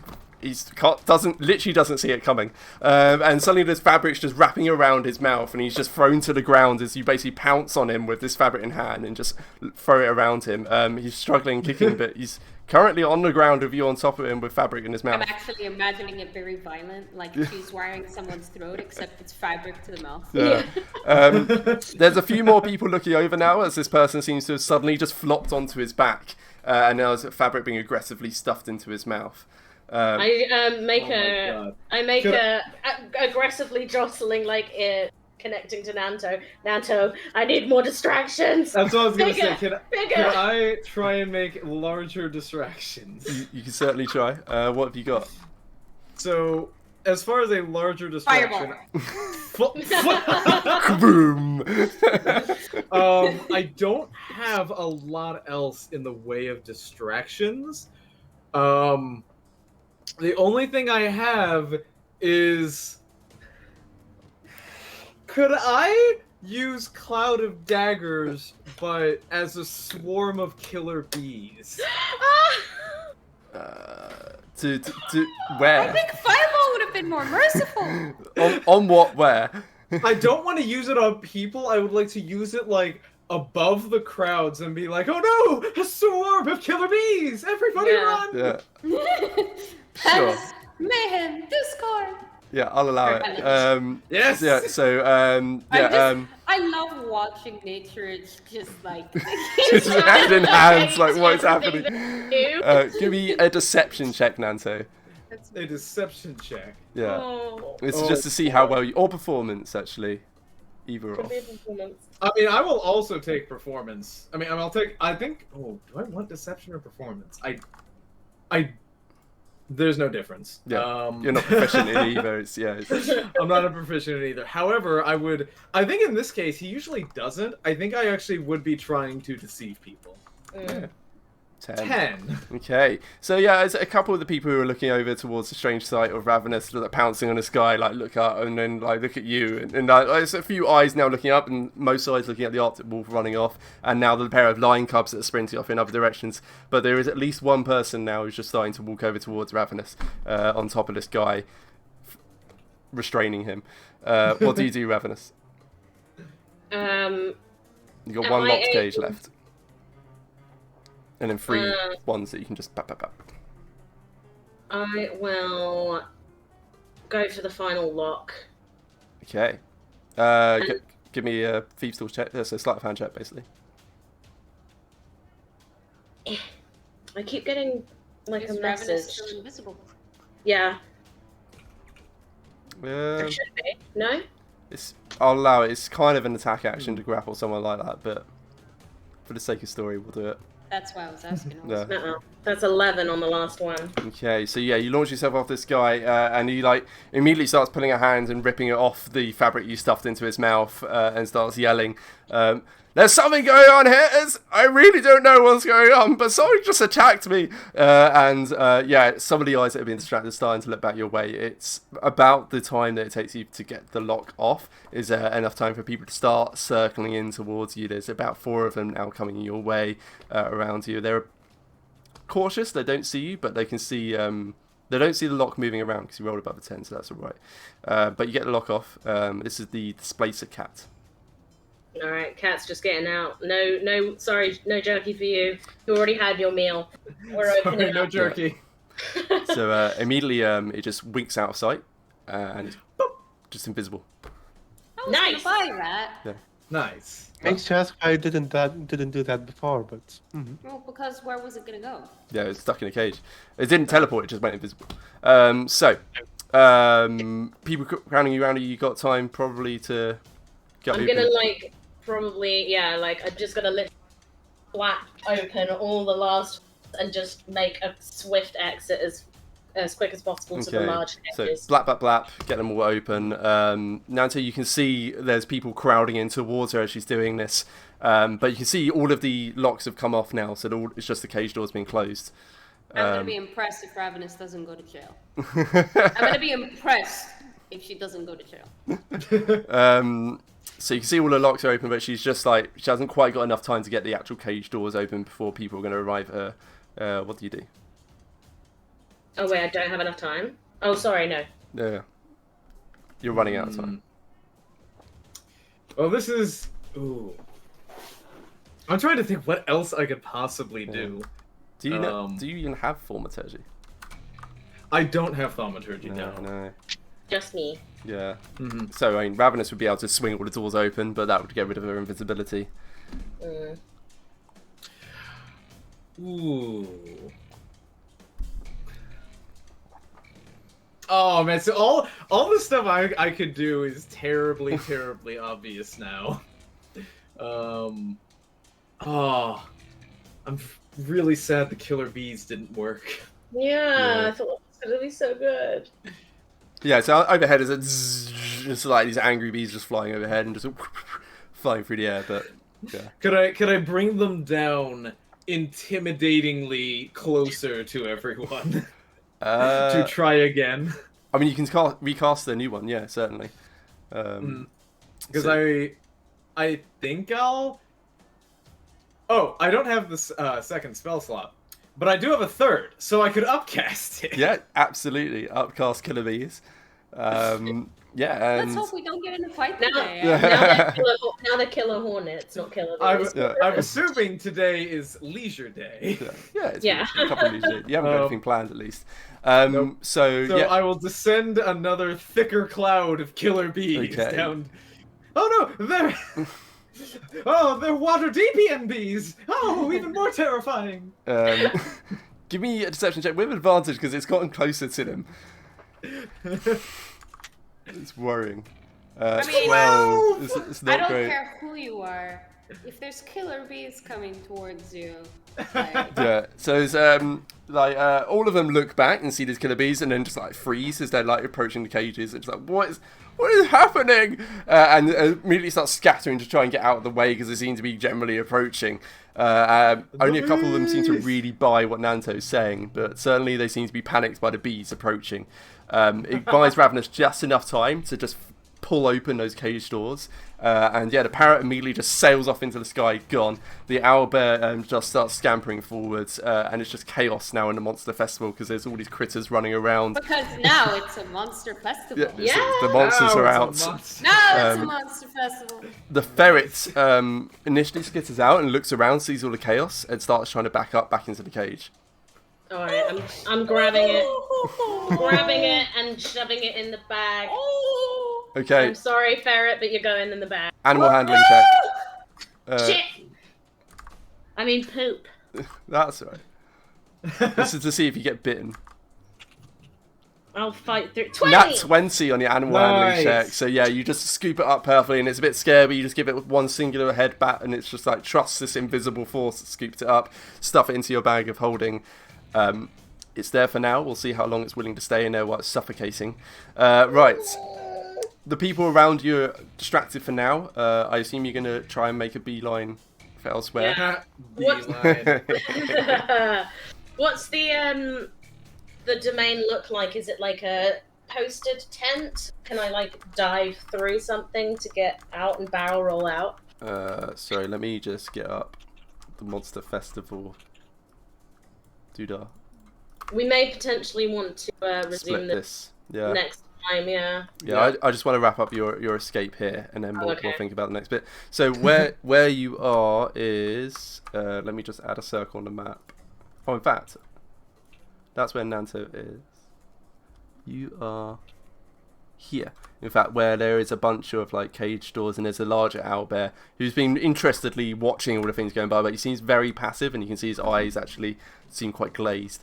But he's like chained up as well. But yeah. No. Yeah. At all. So the people approaching, there's basically some run to the left, some run to the right. Where the actual large creatures are, it's over this way, basically. Yeah, I want to make my way that way. Okay. How are you doing that? Are you just going like up, or are you? I mean, with all this crazy going on, can I make my way through? Yeah, you certainly just like try and pull your way through the tent. Otherwise, you can just walk over because you got your slippers. Yeah, I could just walk up and do. Just walk up the wall. Yeah. Just walk up. So you just walk up the side of the tent and over the top of it. Just give me an acrobatics check just to see how lightly you're walking, because it is fabric. Okay. So you're walking the wire frame of it. Acrobatics. Oh, I'm okay with those. Okay, cool. I'm fine with this. 13. Okay, that's good enough. Yeah. So you're just walking along the wire frame, and eventually the bees they realise they're not moving. They're coming towards them. They're like, "What is?" And they look to Nanto like confused. They're water deep bees. And then the one who'd been like restrained on the ground with a fabric in his mouth, he's like pulled it out and he's like been screaming for help, and he just starts running to the cages. There's gotta be someone here. Like someone attacked me, but they can't make out. They can't work out what's gone on, and there's too much chaos to really be able to hear the pitter patter of your feet. So much chaos going on right now. Yeah, and all these animals are running loose. Yeah, you're getting away over the tent, over to the other side, on your way to larger creatures. That you get away with this is ridiculous. I mean, we'll see. We got 2 people who might just be able to pull it off. I love it. The most bullshit characters. Isn't this great? So, with that, you'll start making your way over to the larger creatures. So, just to wrap up today's episode, I'll just show you what large creatures await. Oh my goodness. Because you haven't seen these. We've seen one, but You that's saw, it. yeah, you saw, Cyclops. yeah, you saw the Cyclops. So I'll start with him. So you can see in one of the cages, the largest one is this guy, who's like just sat, looking a bit sad. He's got one massive eye. He hasn't got the club, obviously. He's just sat like slumped and just looking around, bored. As Ravenous, you're on top of the tent. You can just see into this tented area. You can see there is some interesting looking creatures. So one of them, it looks like the grown-up version of that Displacer kitty that you just released. It looks dangerous and predatory. Oh no, is it Mama? It may could be well be. Mama. You can see what seems to be a horse that's like half fire. It's like And blazing. hamster. And you can see what looks like a small mouse. And as So weird. That is a rat, dude. or a rat, or you can see a rat that's been seems to be just sitting there, just sniffing around in this giant cage. It seems utterly out of size for it. And That's as you're weird. standing and watching, It's a and as you're running away, you see something burst out of the ground and go and just devour it in one mouthful. This terrifying looking creature that's got this open massive jaw and just inhales it in one mouthful. They're gonna leave those ones in their cages, right? And that's where we'll leave today's episode. So you've got a while to think about what you're going to do with those. Oh boy. But yeah, that went about as well as I expected it to. Went way better than I expected it to go. Oh, this is It going should have failed great. about 5 rolls ago. Yeah, Oh yeah. certainly it seems like, well, they know something's going on. You can see there's guards starting to stand at the exits to the Monster Festival, and no one's being let out. And yeah, an investigation is going to begin as you're making your escape. Certainly someone seems to have been attacked and had cloth forcibly stuffed into their mouth, and someone just released a load of animals. So something's going on, but no one's got an eyewitness at least. Yep. As you made your escape. So that's where we'll wrap up today. So thank you very much for joining. Hope you enjoyed it. And we'll As pick always. back up next week. Can we see our animation one more time? Oh yeah. Oh yeah. Show the animation. Yeah, let's put that at the end as well, shall we? It was so pretty. I really like it. Yeah. And once again, thank you, Stray. I'll share your blurb when we upload this to YouTube and all the rest of it. There you go. There's our lovely animation. They pulled the hat. I know, it's I so love it. good. It's so whimsical. I think Oh. nails Yeah, it. it's It's great. so It's whimsical. very Nanto, frankly. It's especially the very hat. Nanto. So thank you very much, everyone. Hope you enjoyed that, and we'll see you next week. Bye. Lovely. Thank you. Bye. See you, everyone. That's all, folks.